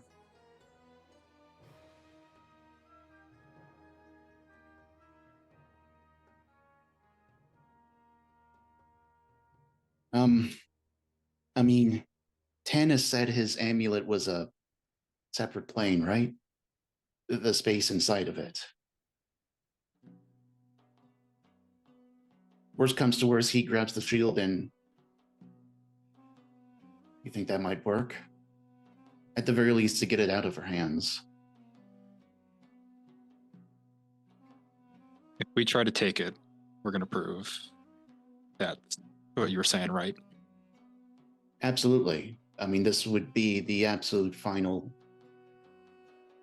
Hail Mary. That happens if we are at the edge of Belle's forge and she is about to throw it in there.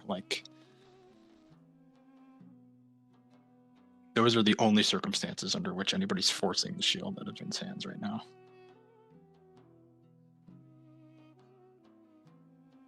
If we start fighting each other, we're done.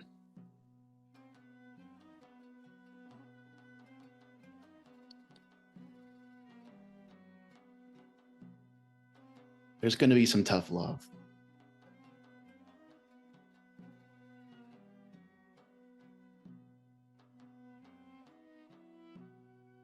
You know, maybe after the spell is broken on her, she'll realize we were right. But I'm not going to let her walk into oblivion just because it would be rude to physically stop her.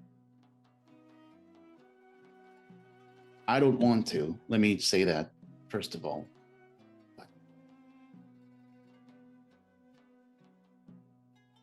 I don't know if we can separate the shield from Vin. That's what I'm worried about the most. I think we'll need more powerful magic than I can perform to break that bond.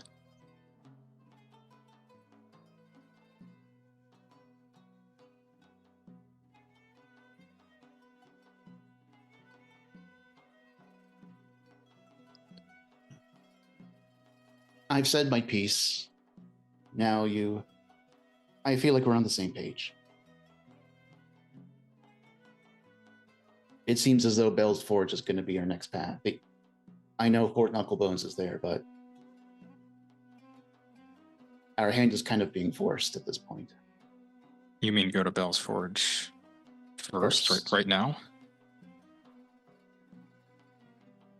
I think we don't know have about to. that.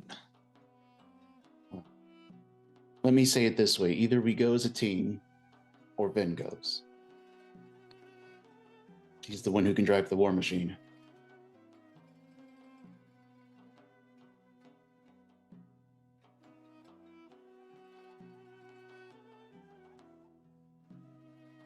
Let's talk about this with everybody then. We can't decide that now. Okay. We'll talk as a team, but let's do it the first chance we can.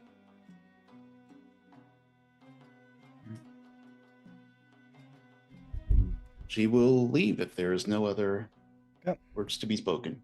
Yep. Is there any... both of you take inspiration, please.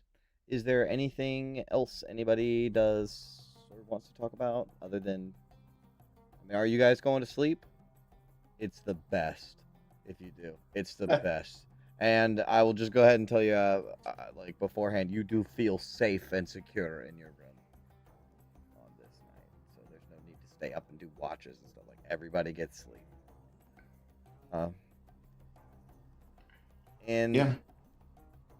In the middle of the... after about 2 hours of being alone in your rooms, August, you hear a knock on your door. We'll open it. It's Lulu. It's just, kind of lonely in my room. Come in. Okay. And she'll, like, ball up on the end of the bed and sleep on the bed. But at that, let's take a break. Sweet. See you guys back here in a minute.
And we're back.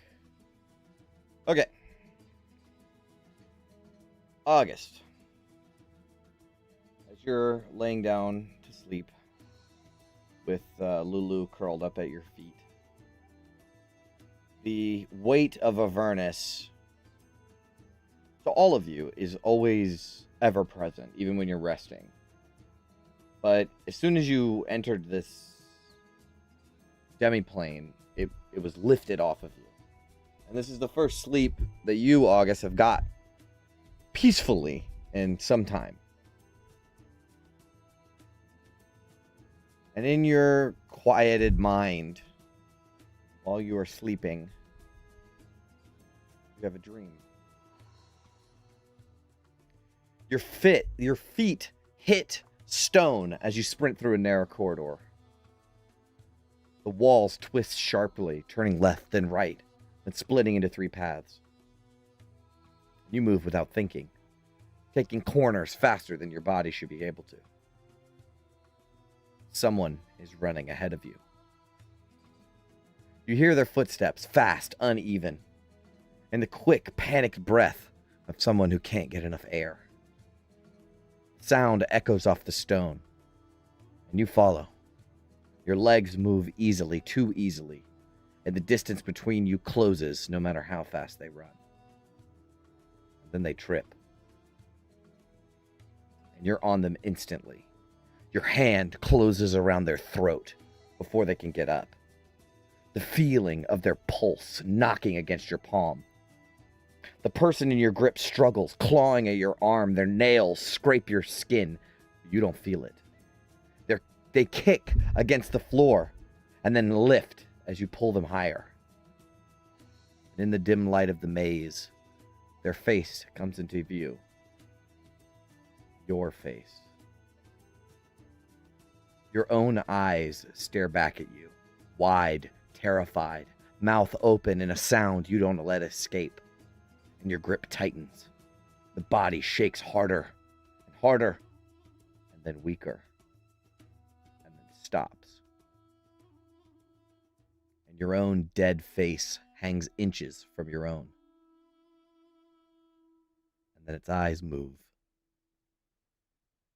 They look straight at you, and your own voice speaks from its throat, deep and unsettling.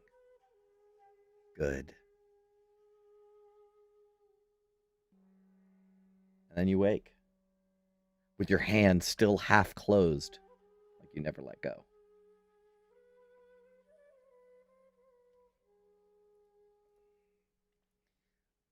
And everybody wakes up.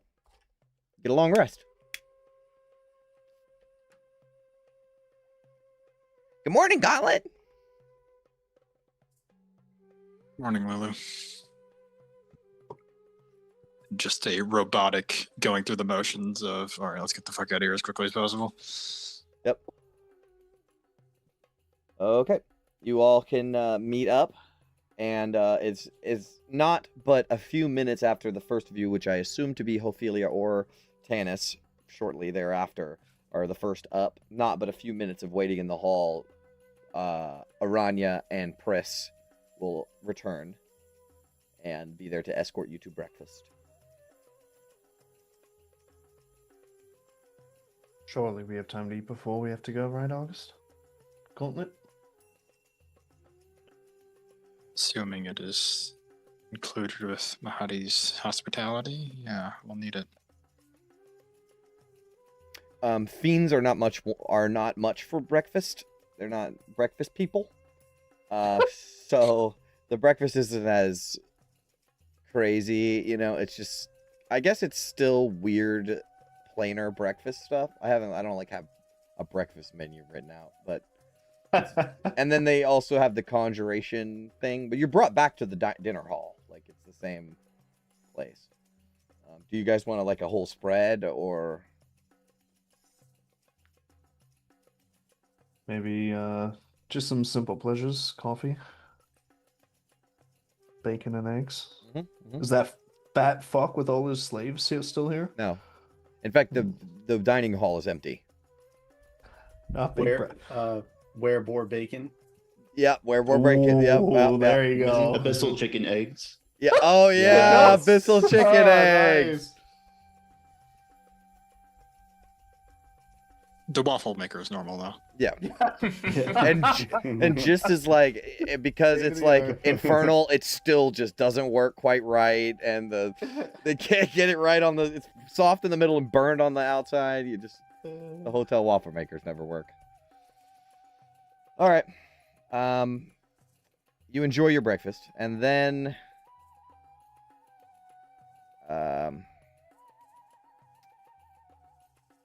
you do not see Mahadi for your breakfast. And you have completed your breakfast and no Mahadi.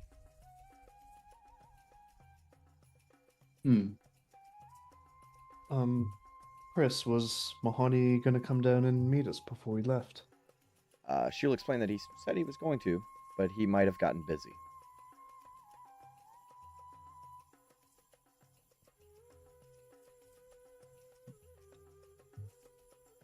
Can't wait around for him, unfortunately. Sure, he's a busy man. Would you tell him we thanked him for his hospitality once again? Of course. Give us that. Thanks. All right. You guys gonna leave? Ah, guess we have to. Go check out and turn in our hotel room keys. Yep. So far, you have not incurred any charges. Turns out the robe was free.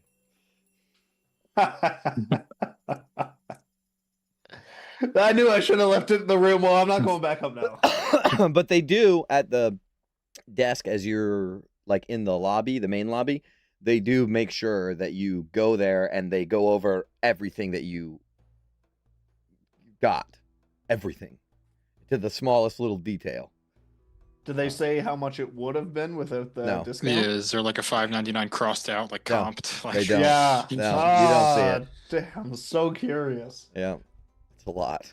All right, so you guys start heading towards the portal, this like golden amber portal, and a Pris and Prim bid you farewell, London, and that we'll see you again. And it's like they're so sad. Oh, we're so sad. We're gonna What? miss you.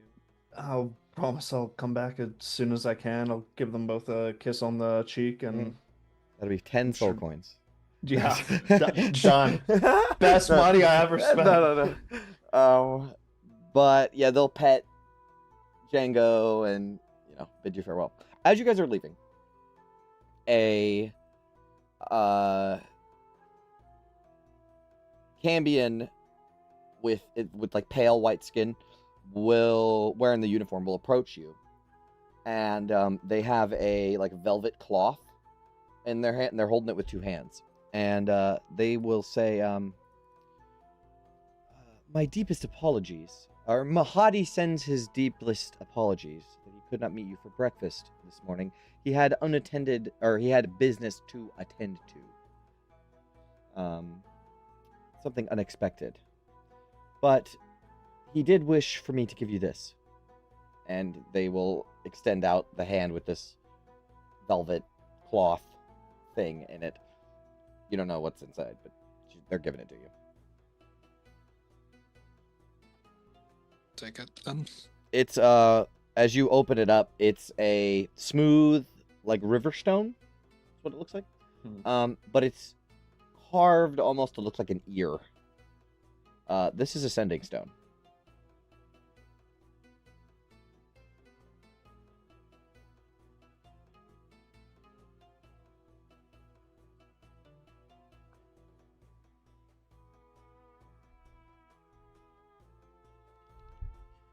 Likes us. No. One final thank you then. I guess we'll be on our way, or That was it. They give you that, and that was it.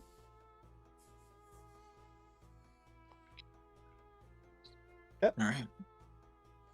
All right, you exit back through the portal. You get this lurching feeling in your throat, and you arrive in that Bane room that you were in Infernal Rapture before you entered the portal. And the world is your oyster. What would you guys like to do? Wipe the tears from my face. I already hate it here so much. Yeah, the oppressive weight of Avernus bears back down onto you. Dude, not only are you back at work from vacation, you have a ton of work to do starting right now. It's like stepping out of the hotel in Vegas and going outside. It's like Yeah. you go from beautiful to Yep. Just like hungover. Yes. Yeah, it's oh man, and it's like it's a weight on your soul, right? It's not just like this sort of it's hot and it is all those things, but it's also like just this oppressive like everything here sucks metaphysically. I've had hangovers exactly like that. I know precisely what you're talking about. So what would you guys like to do? London. What the fuck was that? Well, London puts the goggles down over his eyes. It's like far too bright out here. What do you mean? Leaving out of paradise or the comfy bed or the delicious food? No, I mean the Holding like a cheap suit. The second you were given some attention by Succubi. Well, at least someone gives me some attention around here. What? I mean, honestly, what's the point. It's absolute paradise in there. And it's just everything's weighs so much more out here. It's not just the girls and the attention, but just seems every impulse I have, every thought, every direction I'm getting, always seems to be pushing the opposite way of where we're going. I don't know. I just felt the weight of the world didn't exist up there.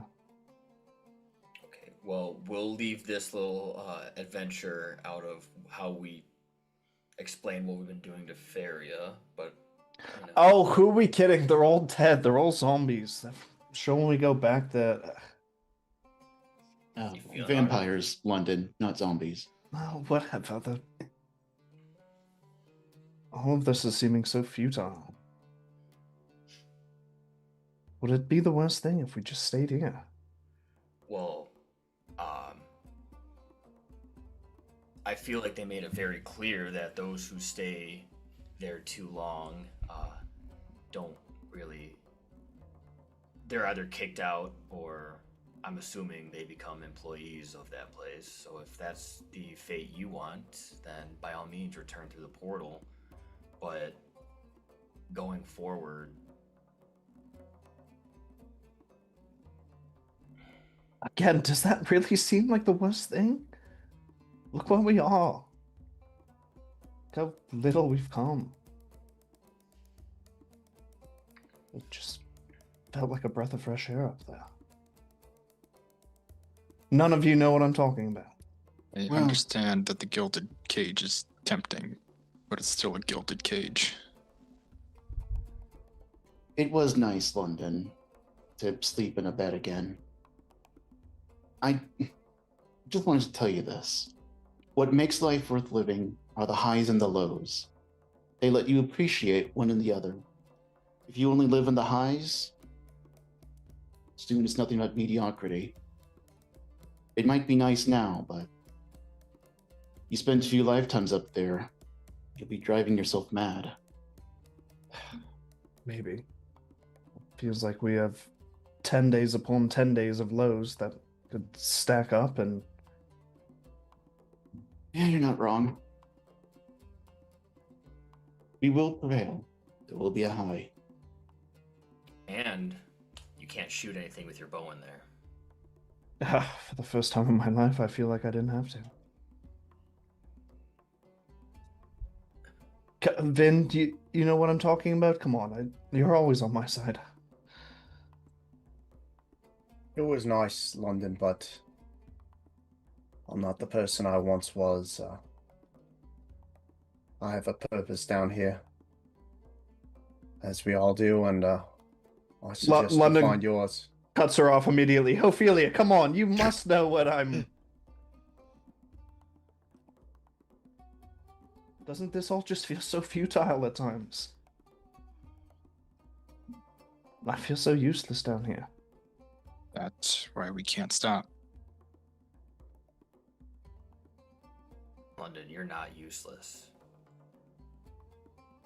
If it wasn't for all of you, I wouldn't stand a chance down here. You're all far more capable than I have in a place like this. London, we'd be doing donuts in the desert. Yeah, we need you.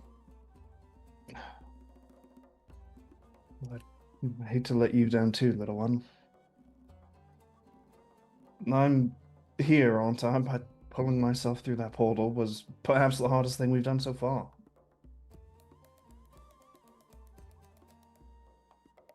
If we come back again, I just hope I can still do it once more. We will be back for a bit.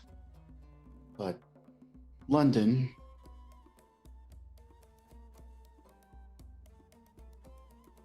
you're young. You have so many more years of your life left before you settle down. So many things to do, so many new experiences to have. Not just instant pleasures, but genuine, meaningful things, things you'll have to work for, things that will mean something to you by the blood, sweat, and tears you put into them. A conjured plate of perfect food. There is no satisfaction in that because you didn't do anything to earn it. You'll feel that satisfaction. You will. London like knows what you're saying and hears you, but will say something like, "Oh, I'm not that young." Well, Well, age aside, London, I mean, you joined the fist for a reason, didn't you?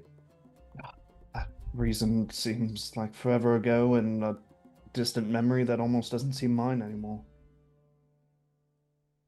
But every Well. day I'm so confused about what our goal is and why we're here and the mission. It doesn't matter. We're back down here now. Sure, we have to get back to our war machine. That we do. Where is the war machine? In the Iron Yard, which is across the bridge if you'd like to walk. But it's like it got moved or something, right? Not that you Got know of. cleaned? Oh yeah, I bet they would have gave you your keys back to your tag back. That probably would have came with the sending stone then. Your little tag for your war machine. It would have. He would have given that back too with the sending stone. Said they were going to clean it and top it off. Yes, correct. Oh, Oh, right. that's what we got. I think Ophelia made note of how many soul coin uses we have now. I want to say that Lulu. Like, I'm gonna rise above the game for a second, which we don't do very often here. But I want to say that Lulu feels that her role in this whole thing, I mean, is to, use her memories and whatever, but it's to, like, really keep everybody together in this really hard, dark place. And, like, that's what she wants to make sure that she's always on top of. She has no counter argument for what London was saying. And I was really thinking on what to say, and I really think that Lulu is kind of upset. Not upset, but like she's kind of like hurt that she can't really explain why being selfless is a good thing. And like because it is, and she knows it is, but that's like a good alignment thing, right? It's hard for her to explain it. Articulate it, Yeah. Yeah, the very pragmatic, like, logical arguments for altruism are, like, soulless and not very Lulu. Exactly. Exactly.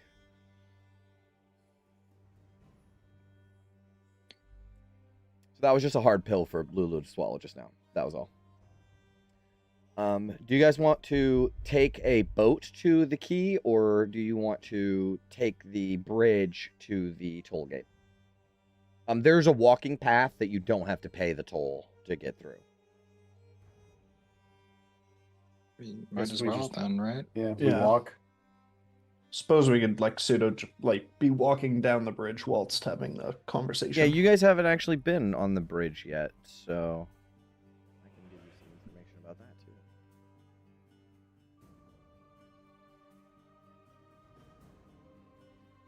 The bridge stretches across the sticks in a straight line. The surface is black iron, scarred and uneven. Heavy chains run along both edges, anchored to the iron. Lanterns are mounted at regular intervals. Thick smoke rises from clusters of war machines parked along the span. Low stalls and iron shacks are fixed to the bridge's frame. Canopies made of scrap metal and canvas hang low over the walkways. Moving figures crowd the space. The area carries the heat from idling engines and the sound of iron striking iron. This is where you get war machine stuff. This is like the whatever the not barter finger, but the other one, scrap finger, right? Do we need anything before we go, Ben? Any wish list items? Yeah, I guess she wasn't able to partake in the shopping last time, but I don't think there's anything, right? I mean, the shield is giving her so much armor. I don't think she has like a spare, right? She never swapped out armor in the campaign. No, he is still there- has your original one. Is there so I don't know. anything better she could get? Splint and plate. But Yeah. I have 'cause she has splints, scales. so If you guys peruse just as War Machine specific. So Vin, if you did want to look into other market stuff, we could have said you already handled that because you were there, right? Fair enough. That's something you can consider, even if like over the week you realize, oh, this is something we can work. Yeah, maybe I was just thinking maybe armor or something, not too significant. We don't have to do it here. Yeah. But the War Machine parts that are pique your interest is that there are a steering yoke, which reduces the vehicle handling DC of your entire vehicle for a -1. Oh, okay. And it's 2 soul coins. And then there are these things you guys have not seen before, but they're called spell canisters. And you need a spell canister launcher for them. But they don't sell the launcher here, they only sell the canisters. And basically you could cast a spell into the canister, and it will launch it, and then release the spell at a greater distance than possibly the spell itself could reach. Oh, what the fuck? That's awesome. And it detonates on war machines and stuff. And they're 500 chits apiece for the 1 spell canister. And they're single use. So you blow it up, that's it. And then the other thing is it for, I think it's 10 soul coins. Yeah, 10 soul coins plus 1 for installation. You can get these things called Harpy Thrusters. And it is a War Machine upgrade. So this is like something that Ophelia could put on her hammer, or you could put on the War Machine. Let's see. Let me see if I can find it real quick. Harpy Thrusters. On a War Machine, it gives the vehicle the vehicle jumps. So you can launch the vehicle off the ground, and you need to make a check, I think, to not take like serious bad damage. Yeah. But it can leap over obstacles and move, like change position 50 feet from the position it jumped from. So it's more loosey-goosey if there's a situation where you're like, oh, we want to jump over this obstacle. I'd have to make rulings for it. It's not like super specific. But it's basically like, I think it's an action. Yeah, an action, but you get 50 feet of movement instead of the 100 that you usually get for the maneuver. And then on the mall, you get jump for the jump spell for a minute without concentration.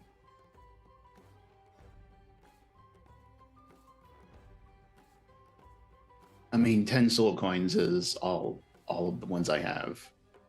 That So- steering yoke is only 2, and that seems very useful. Yeah. Yeah, Vin is kind of like, she has like the 3 soul coins she pocketed, and she's kind of like moving them it's between like her fingers. the yoke, like to drive. Yeah, She's it just considering makes it. driving easier. So it reduces the DC by 1.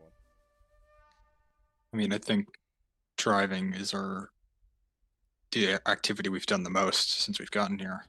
Yeah, I would say, like, is this something she would have already gotten? No, you can. There's this guy. He's about the size of an ogre. And he's a Yugoloth of some kind. You've seen Yugoloths like this before. He's a monoloth. His name's Gore the Amonoloth, and he's the guy you'd be buying from. I think it's worth the investment. I'd say so.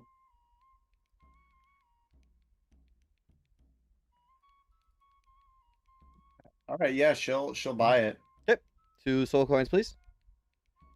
2 soul coins, you got it. Let me mark that Are we down. taking that out of Ophelia's though? Because none of us know that Finn has those coins. So Yeah, I was about to ask, how sneaky has Ben been with those soul coins? I feel like she didn't say anything about it. Does she pull like, from we're all her? standing there. Yeah. Does she right? pull from her stash when she buys from this guy, or does she ask Ophelia for the money? You know If what? she asks I Ophelia, like Ophelia the will just idea. pay for it. She'll pull from her stash, and she'll see the looks, and she'll be like, "Rainy day fund. Don't worry about it." and she'll hand it over to to Gore. Yeah, he'll take it, and and he only speaks Infernal, so you had to like talk. Yeah, to him. Had to talk. She to him. can. Yeah.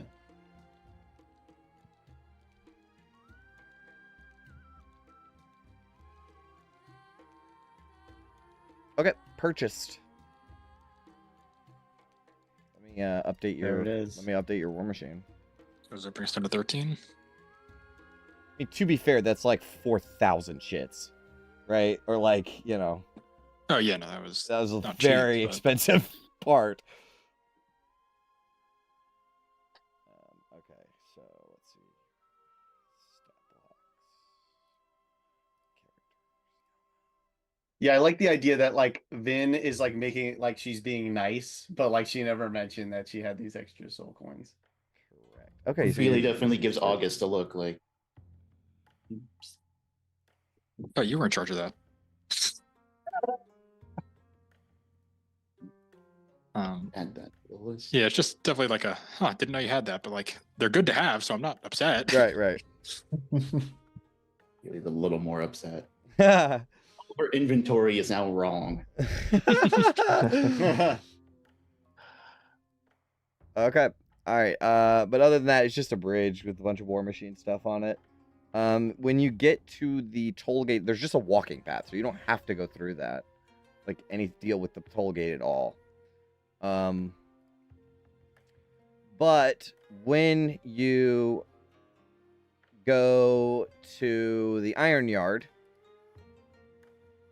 you can give the imps your tag, and you can go to your stall. And it was guarded the whole time, so the guards leave, I guess, when you get there.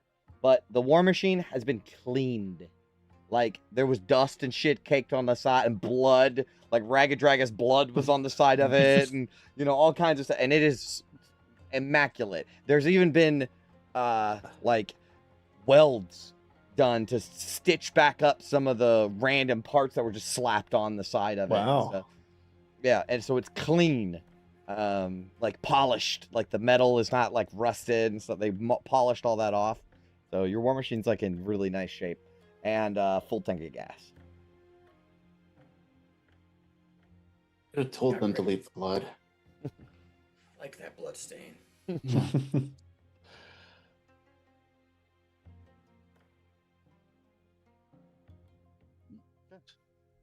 Seems almost futile. It's just gonna get dirty again. No, it kind of makes us stand out, doesn't it? A perfectly clean War Machine. Yeah. Oh, maybe it'll go a bit faster for a little while. Yeah, we're more aerodynamic now. Yeah, it got a tune up. It got a tune up too, so it's like fresh oil and everything. They paint it red. Everyone knows the red ones go faster. I like Do the the reference. red ones go faster. All right, let's do the bridge, because you guys have to still cross the bridge, right? Yeah, I assume so. Well, what is it like? We could pass by the toll gate without paying a toll? No, not with the War Machine. Let's see. Wait, was the War Machine like at the? Oh, because we would have gone to the key first and then the Iron Yard, right? Well, you can walk the bridge without a toll, but to cross with the War Machine, it's a toll, right? Yeah, okay, we so need it's that like, gun yeah, in, it's a right? moot, it's a Right. moot point. Yeah. So you can walk it for free, but driving the War Machine across is a toll. However, when you guys approach, so the road climbs to a black iron structure built in the base of the bridge. There is a gatehouse with viewing slots and a single archway wide enough for a War Machine. Yugoloths and devils stand along the ramp, watching the line of engines waiting to pass. So there's like 2 or 3 engines in front of you. After a while, a Yugoloth with the appearance of a jackal mixed with a hyena, covered in scaver's gear, and carrying a quill in a ledger, approaches you. And he's about to say, like, 2 soul coins to cross, please, to take your money. And he realizes, oh, you are Mahadi's guests, are you not? Yeah. Very well. You may proceed. He looks down his glasses, signs the ledger, closes it. You're good to go.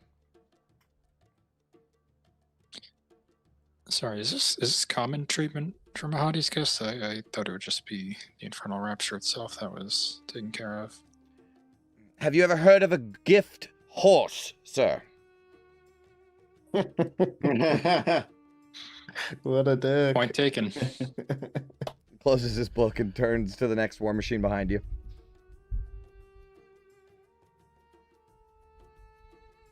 I'm not sure how I feel about everyone knowing us here. Well, the other option is nobody knows us, and we are taken advantage of, like that fat slob or the people at the murder market actually tried to murder. So I kind of like the being known. Ups and downs. I mean, that fat slob thing, I can't remember his name, Bloth or whatever. I mean, he was going to try to sell us into slavery. Well, he would have tried, and nobody says he was going to succeed. But fair point. I guess we do stick out rather badly, don't we? Nothing else, it's faster this way. And cheaper.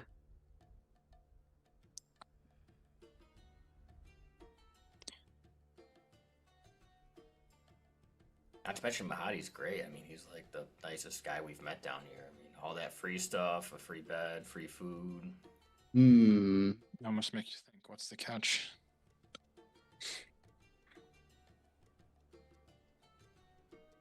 Let's talk not here.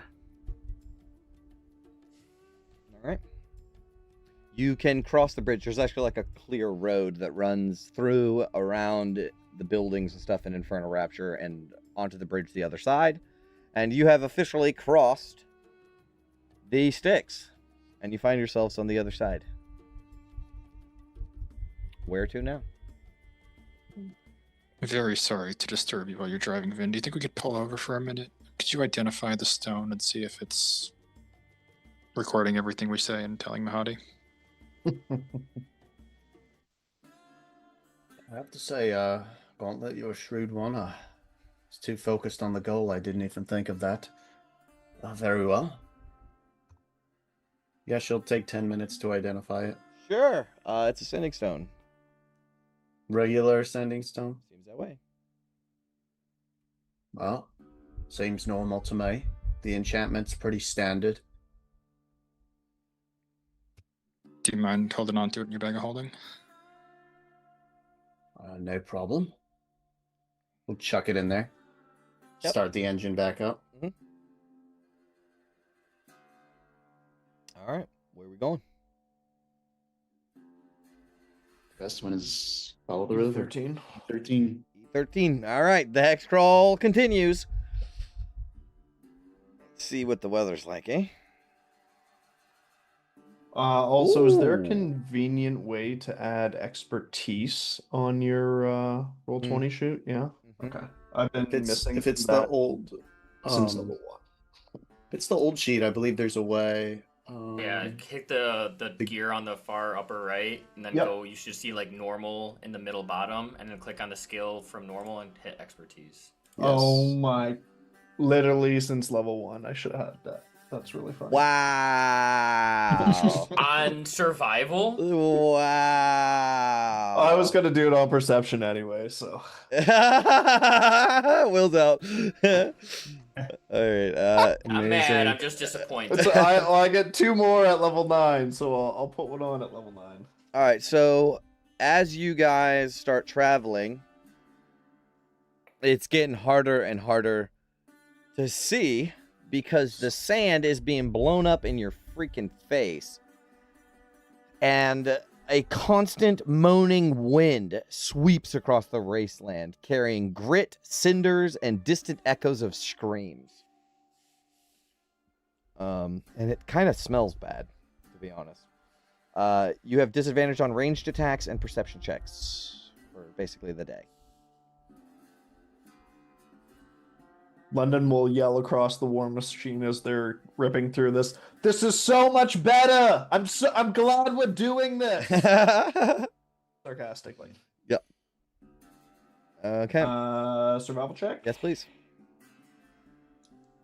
Let's go. 12. Our guidance. 15. That's enough. All right. So you move into this hex. Let's see. My perception people make perception checks for me.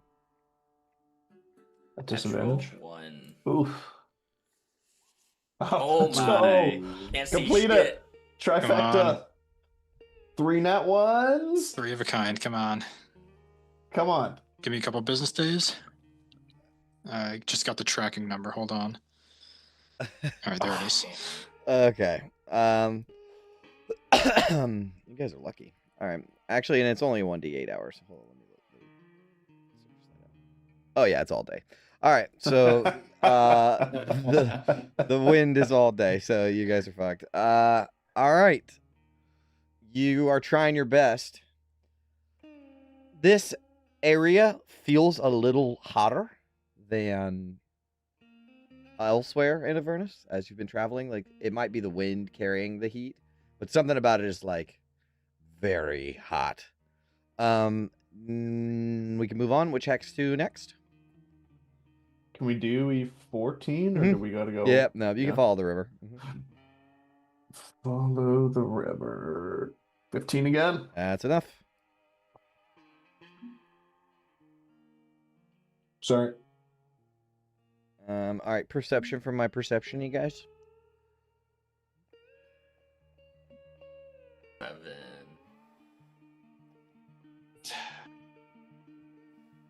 August, as 15 ain't bad.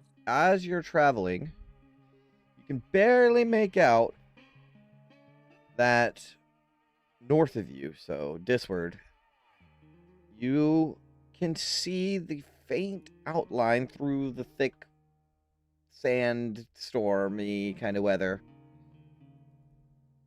The outline of a massive fucking volcano.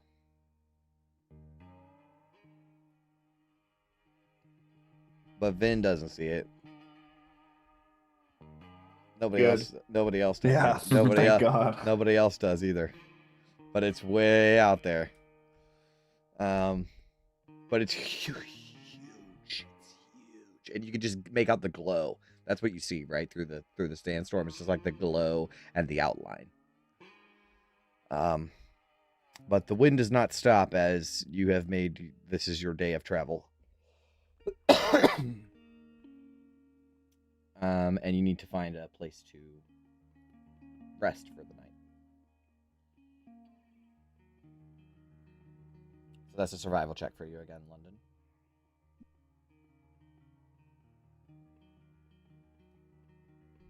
Dirty 20. Not bad.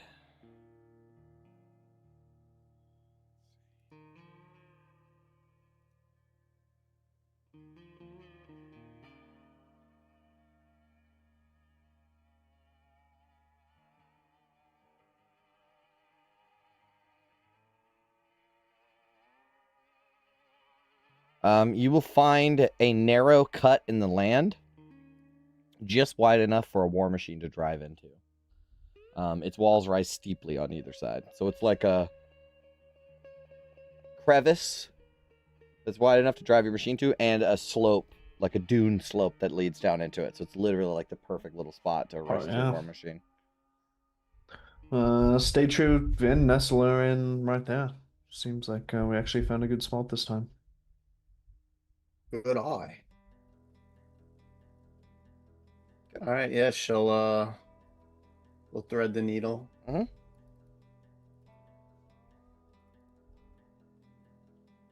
Okay. What would you guys like to do?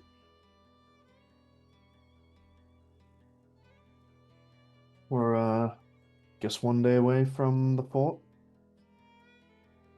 Guess we just head in business as usual, and then what?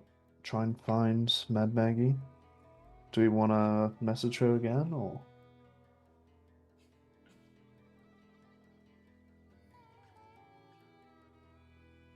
Hope is looking at August. Yeah, I think I'd have to do it tomorrow then. What do you mean?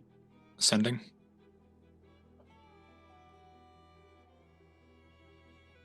Yeah, it's definitely might be a good idea to ask Mad Maggie how best to approach, although she might not know she's sitting in a prison cell. Hopefully, I mean, I can do the summoning circle. If That's you true. do that, I mean, you'll summon the imp, and then it's gonna fly back to Mad Maggie, and we'll probably beat the thing there. You can if you want to talk to him. He's disgusting. And the last time we used the imp, he was able to give us some information about what was going on. Maybe we can just do the same now. Is Mad Maggie even still alive? If there's any new developments?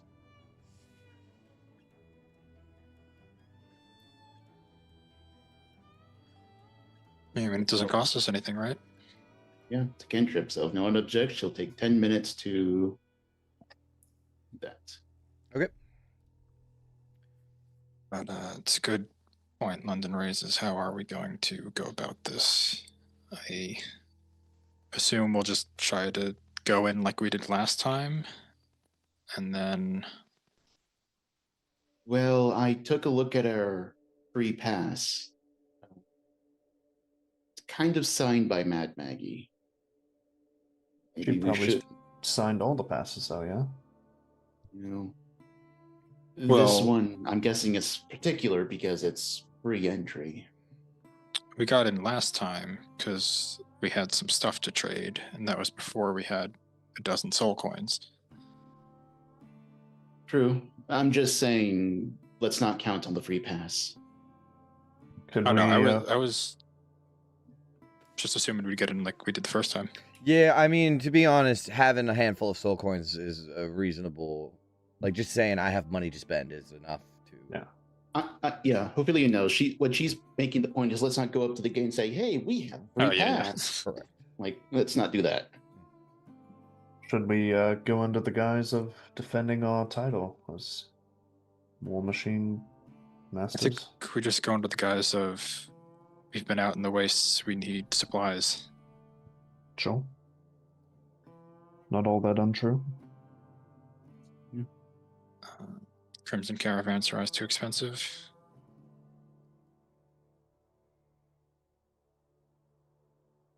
We know tinkerers here that can work on our machine. Hmm. We got reasons to be here.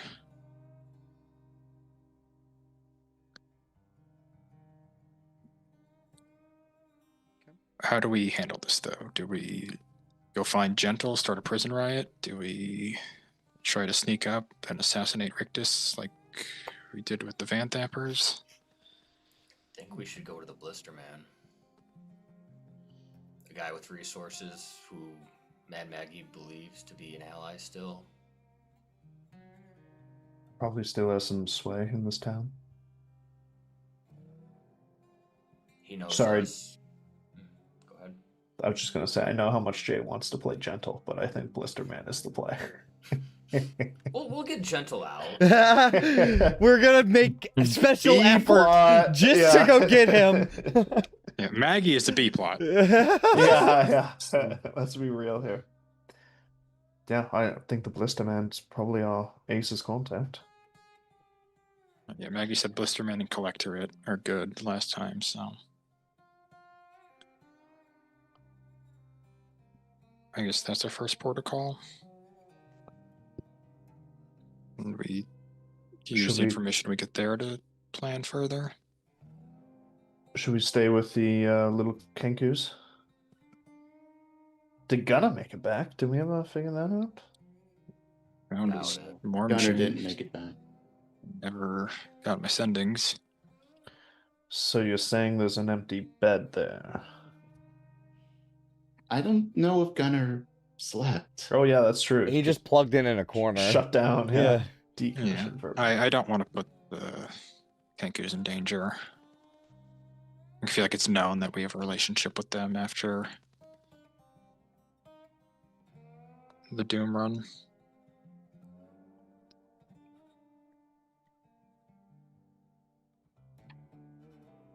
Savvy, she might have some. She hears all the inner workings of Four Knucklebones.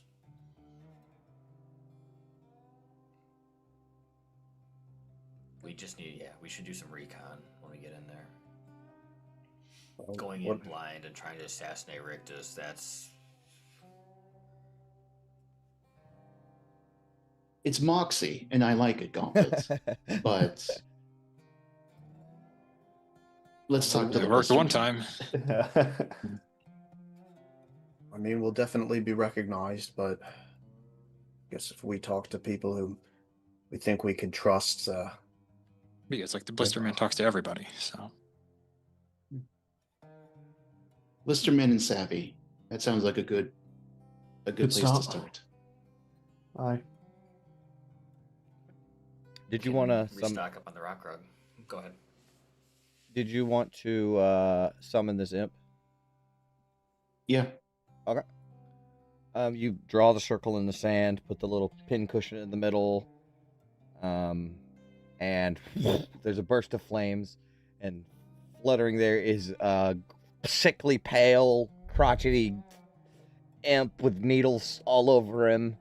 One of his in his eyeball, and he says, "Hell's below! I just made it back."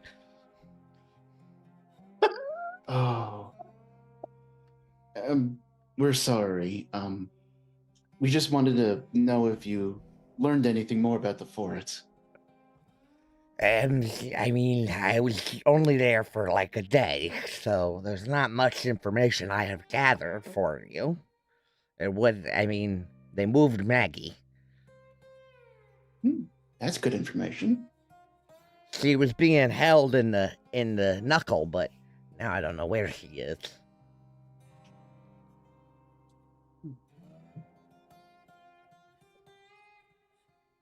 Did you happen to see the Blister Man? You were there. No.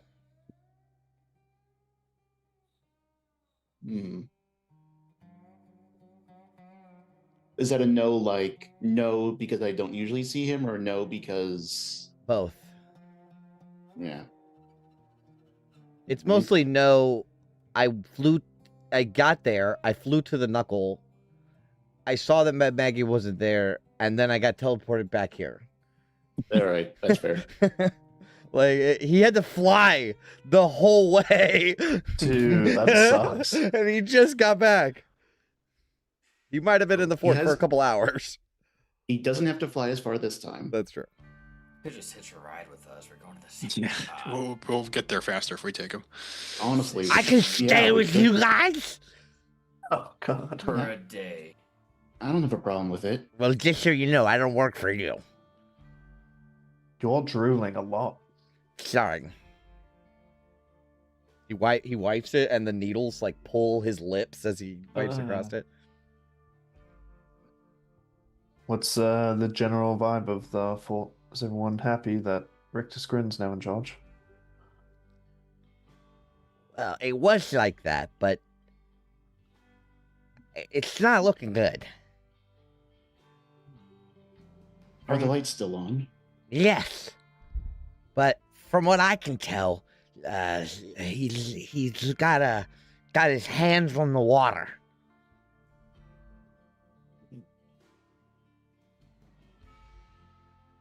What do you mean? Well, he's made the War Machine races a sort of spectacle. And the only way to get water tokens is to gamble.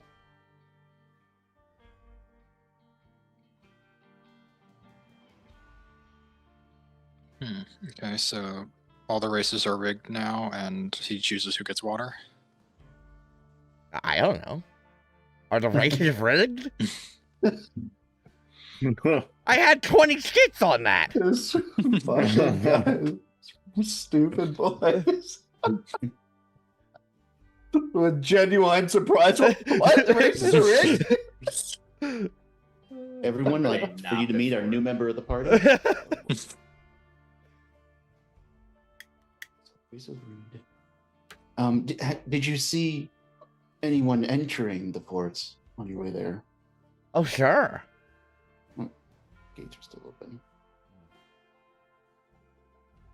But like, has life there become more strict, or like, are things the same for the average person? No. So I guess you can explain that, like, people were pretty happy at first because, like, Rictus brought the electricity back and overthrew Maggie, and Maggie was like a piece of shit to everybody, so they were happy. But now Rictus has got, like, an iron grip on the resources, and everything, the cost of living has gone up a lot, and the layman is not looking good. Leverage. The gap between the scaver and the high roller is a lot greater now.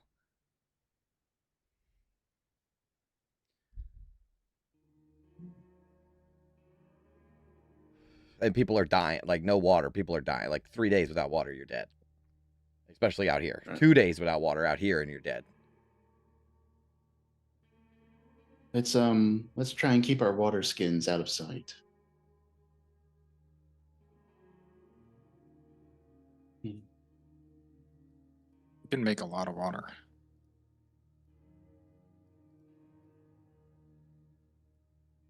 I don't know what we can do with that information, but there's something there.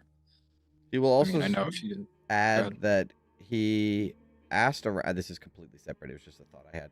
He asked around, and nobody knows where Maggie is. And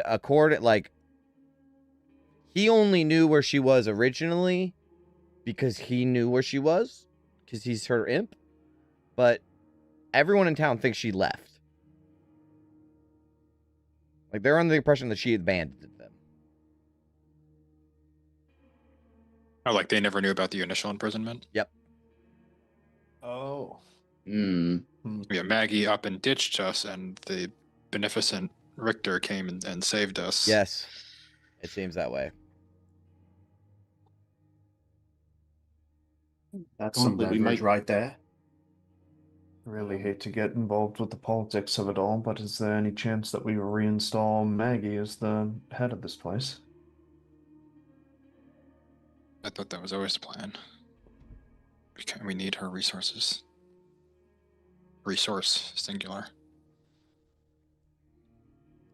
I'd rather deal with her than Rictus. Guess we can potentially do that without killing Rictus then too, if Maggie can offer water and an opportunity to communicate the truth about what happened on the electricity. So you're gonna save Maggie? It's a plan. Speaking of that, What the hell What are do you you- gonna do? Counter coup the coup. Counter coup. Rictus is in charge.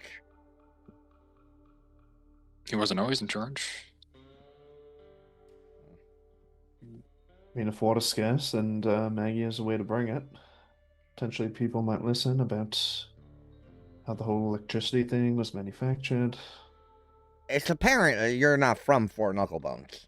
Yeah. There's only one law. The track decides. I mean, we're reigning champs, are we not? Surely our word has some sway. Second place. Oh, who beat? Oh, the Yeah. drow chicks. You're just famous because I you mean- beat Ragged Draga. Right. Yeah, we killed Ragged Draga. Pretty good, yeah. We're not no ones. He's just saying, like, some fucking coup bullshit. Good luck with that. There's only one Yeah. way to get to really solve this. Another death race. Dude, run it back. Run it all the way back. Let's do it. Another full episode. It's like 3 episodes. Yeah. How are the Ica boys doing? I don't know. I don't think he keeps up with the scrap league. He doesn't watch. So He doesn't. so they're still in the scrap league. Okay.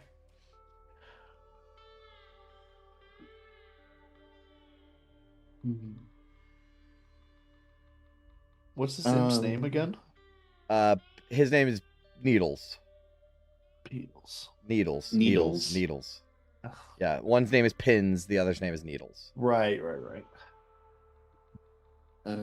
Gauntlet, do you think you could do sending in the morning tomorrow? Mhm. Let's check in on Maggie, see if she did escape or she's gone. I doubt it. I think she's been moved to what's the name of that hole in the ground? The furnace, the flesh So pit? No, the Drop. yes. The drop. Yeah, or the furnace, or yeah, any number of those. Oh, Needles will say, "Oh, the drop has been shut down." That's what they want you to think. I think what I want to think. Thank you very much.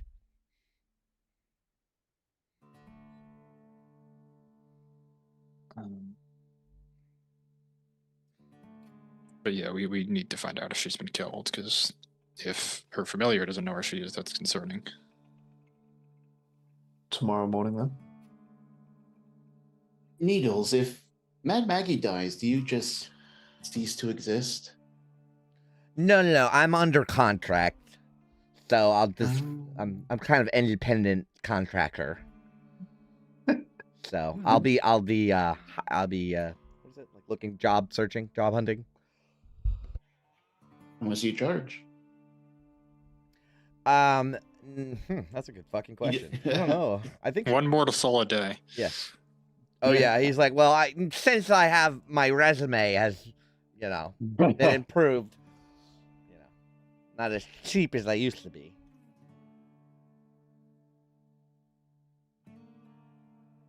But I have no other questions.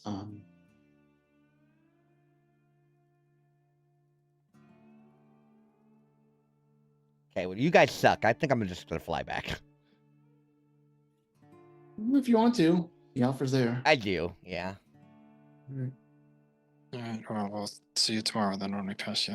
Please stop summoning me. And he flies away. Fuck you, and I'll see you tomorrow. Man, that guy's voice just fucking gets me. That might be my favorite character in the campaign so far. I gave him an unbendable needle and everything. Yeah, you put it right in his eyeball. All right. After he flies away, I think for a second, Tanis is gonna pull out his Kopesh, and like now having time to reflect on the things Mahadi had said, I think he's gonna look at it for a moment and just be like, "How do you think he knew?" By the way, I didn't realize we were so ingrained in the conversation. He said this was Callum's sword. I can tell you his mask is pretty thick. That man knows how to spin a tale. I couldn't read him within an inch of my life. It's also not a man. Colloquially, but yes. Well, Strange that's thing a fiend is, if I ever saw one. the strange thing is, he asked you a lot of questions about who you are and where you come from. You didn't ask him a whole lot about who he is or where he comes from. Because that was going to be a whole can of worms that I didn't want to jump into with Just, the rest of the party. Just saying. I mean, we're gonna go back, right? We're invited back. So, as he led us up, I used the helm of Torm and saw his true form. Some kind of fiend. I doubt August knows what a Rakshasa is. I don't think so. Yeah. So, Devil in disguise. but why wear a disguise in hell? I don't understand the subterfuge.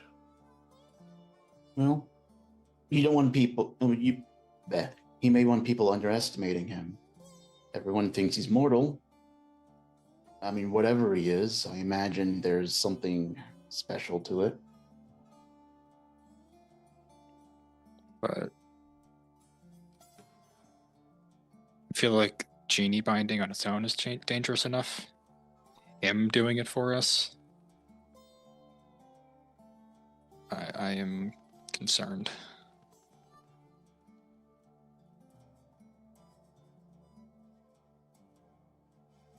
I don't think he's being entirely altruistic. I'm a little hesitant to completely disregard him, though. I don't think he's being altruistic in the slightest. I think he has something we want. He's very well informed. Maybe he knows what we're after. I was when I was shutting you down in there, I was afraid you were going to bring up the sword. Oh no, I was going to talk about Haramon. Okay.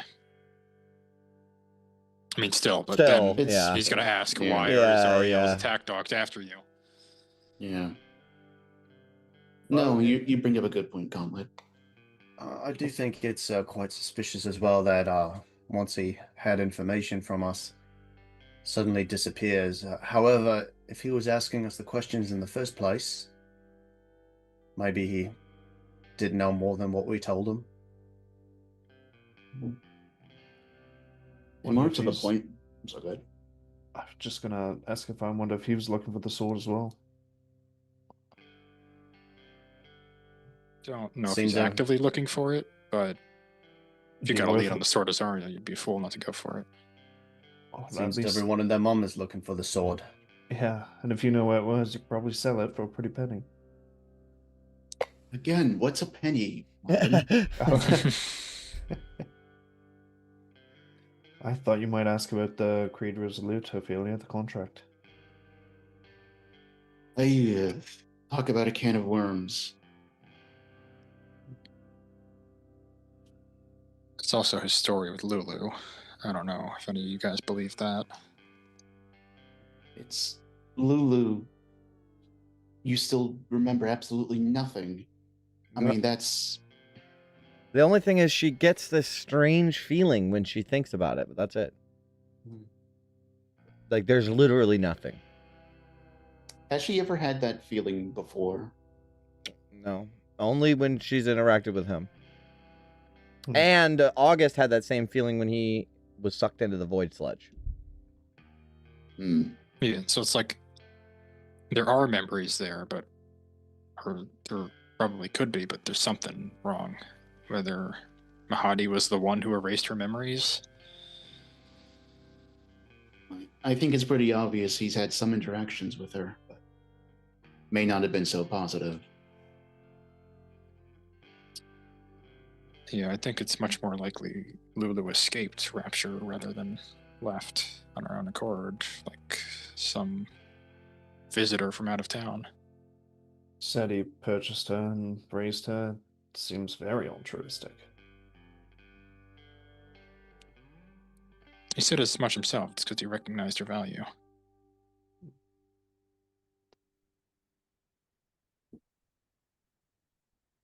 I mean, he was very nice to us. You saw the other mortals in that town. Yeah. Don't forget that part. Should we be doing something about that, or? Can't win every fight, then. But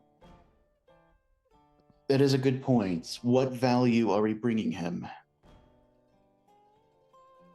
Is it because our goals are aligned, or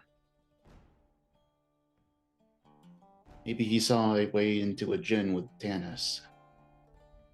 Why would he offer to do this for free? No. I He's getting something out of it. I mean, if he makes you powerful and calls himself our ally, makes him more powerful. He's got archdevil's right hands coming in and out of his establishment every other day, so who are we? Unless he knows more about us than we think he does. Think of Or unless Tanis's connection is really that profound to a son of Callum that he thinks he can pull one over on a noble genie. I don't see why he would lie about that. To try and spin a tale that lines up so well with Tanis, what you know. I mean, if he just wanted to butter us up, he talked to us as the whole group, say our fates were to win Eltrail back and defeat Zariel, but he focused in on you, Tannis. How could you not? I'm so charmingly good looking. Okay. This thing that I carry, I mean, this sword, if he spoke truth about this being the sword of Callum, then I have no reason to doubt that he was being honest and that he didn't think that Nassar was his son, the Nassar that I know.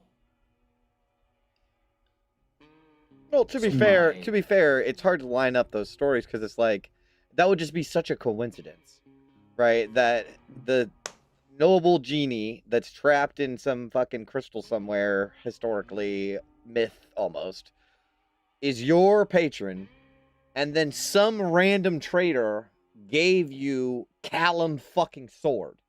You know, it's too ironic. That's why he's like, there's no fucking way that that's what's going on. So it's got to be something else. Right.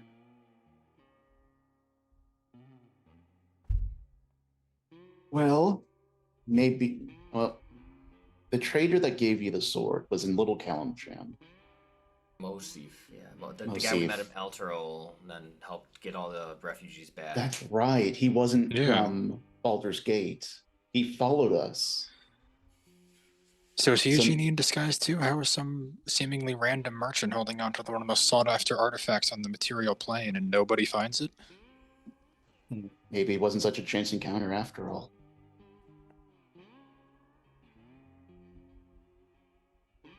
Guess that Mosif was a genie?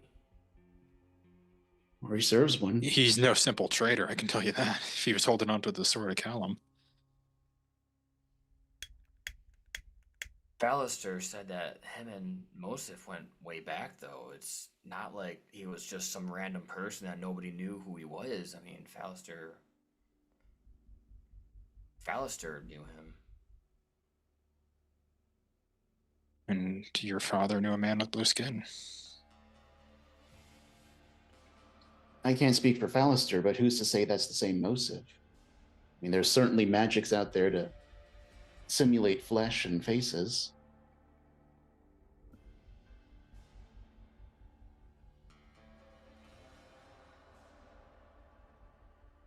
I mean, I half joking when I say that, but like, there's got to be something more to that.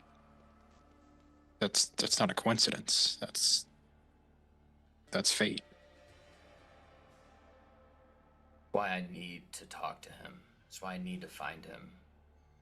If genie binding's the way that I do that, and obviously this is my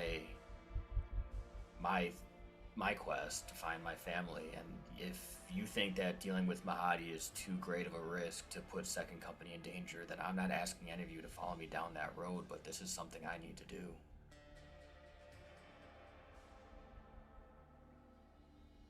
I don't know if it's a good idea or a bad idea. I just want us all to be as conscious as possible of all the angles. Right. We're not saying let's not walk the path. Let's walk the path with both eyes open. I guess I was too blinded by my desire for finding Nassar to actually see through his guise, and so that's why it's good to have you around. But my whole life, the whole reason I joined the Flaming Fist was to find my father, and that's got me nowhere. And now all of a sudden, it led me here to this man who can do it for me. See, London does pay off eventually. Perhaps. But I do want to say going back to the Infernal Rapture by yourself was kind of my thing that I did already, so... In all earnestness, Tannis, I hope you find what you're looking for. It does seem like a tremendous lead, and this genie binding, it taps into their power in a way, or just controls it from consuming you? We'll find out. Yes to both? Yeah. I mean, we've been talking, Ophelia, for days now about becoming more powerful. wielding a connection like that might not be the worst thing for the party. We intend to stay alive down here for a little bit more at least. And we did just get the components so I could cast Magic Circle.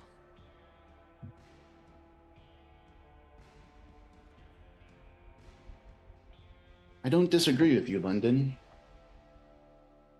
Knowing Tanis, I don't think enslaving his patron is entirely what he wants to do. But I do think, Tanis, let's continue this path. Let's try and find out more information. Not just for us, but for you. You deserve a little closure. Everyone does. I was lucky enough to be given a second family and a third, and you all too. So it's not. God, I just gotta find my father. After we save Mad Maggie. Mission Oh, first. right, her, yeah.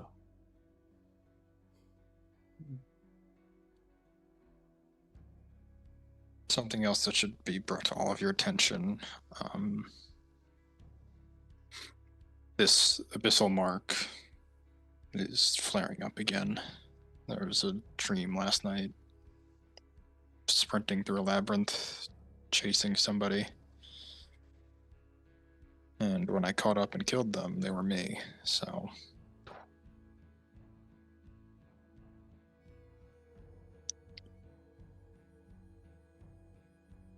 Not sure what to make of that, but I know it's not good. Pretty solid metaphor, I suppose. I think it's more than a dream, just a nightmare. Almost certainly. I mean, we know this is a connection to a demon. How do we purge you of this curse?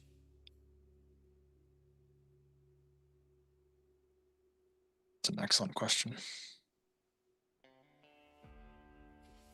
Hardy might know.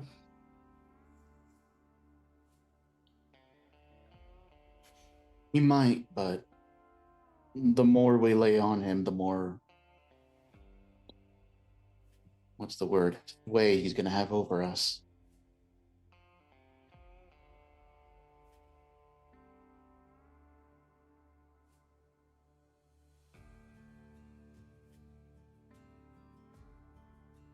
Well, Do you think, Gauntlet, if we cut it off, would that do anything?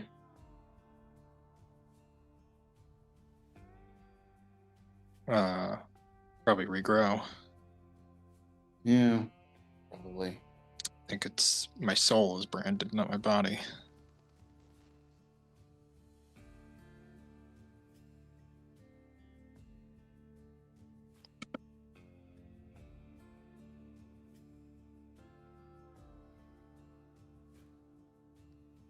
Anything else?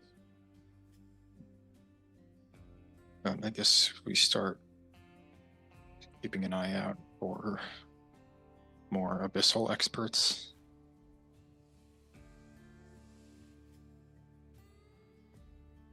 I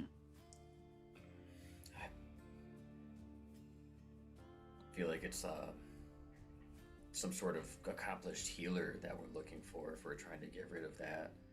Not to speak down on your abilities, but we need to remove this curse from you. Not learn more about it, get rid of it altogether. only there's some sort of spell that could remove curse. If you think I haven't tried that.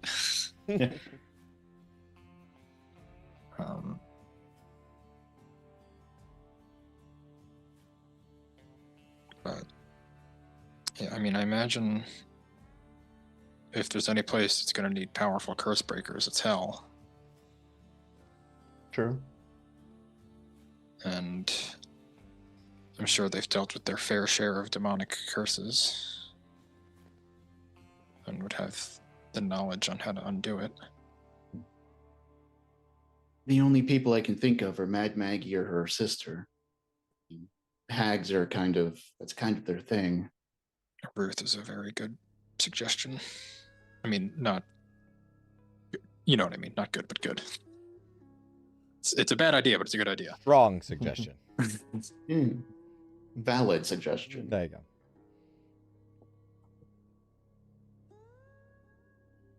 Well, we can add Red Ruth back onto the list of places we're gonna go very soon.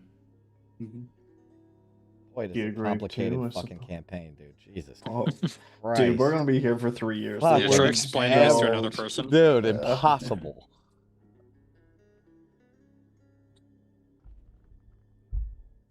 I can take first watch if we're all ready.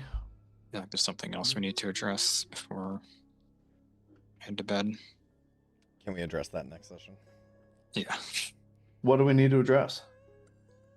Vin's whole deal. Oh, bro, Yeah. no, next session. That's gonna That's a be can of I'm worms for next not getting session. into that right now. Yeah, I just think it's important to do that before we risk our lives at Fort Knucklebones. Mm-hmm. And that's fair. And that's very fair. So I think we're gonna literally leave off with Augustine, and there is something that we should address, and then the camera sort of pans over to Vin, just sitting there, Nice. like literally holding on to the shield and like looking at it while you guys are talking. Yeah, Knuckles getting lighter. Mm-hmm. And I also want to say, as the camera kind of pans away, that we do see August, his shadow sort of reflected in the ever-present Avernian sun, you know, and it's this curled up horned demon. And I think that's where we'll end the session. Nice. Good deal. Verb. Good deal. That was a good session. Thank you all so much for watching. And I'll see you all on the next dive into the descent. Stay sharp. Farewell, adventurers. Farewell, Farewell, adventurers. adventurers. Cheers.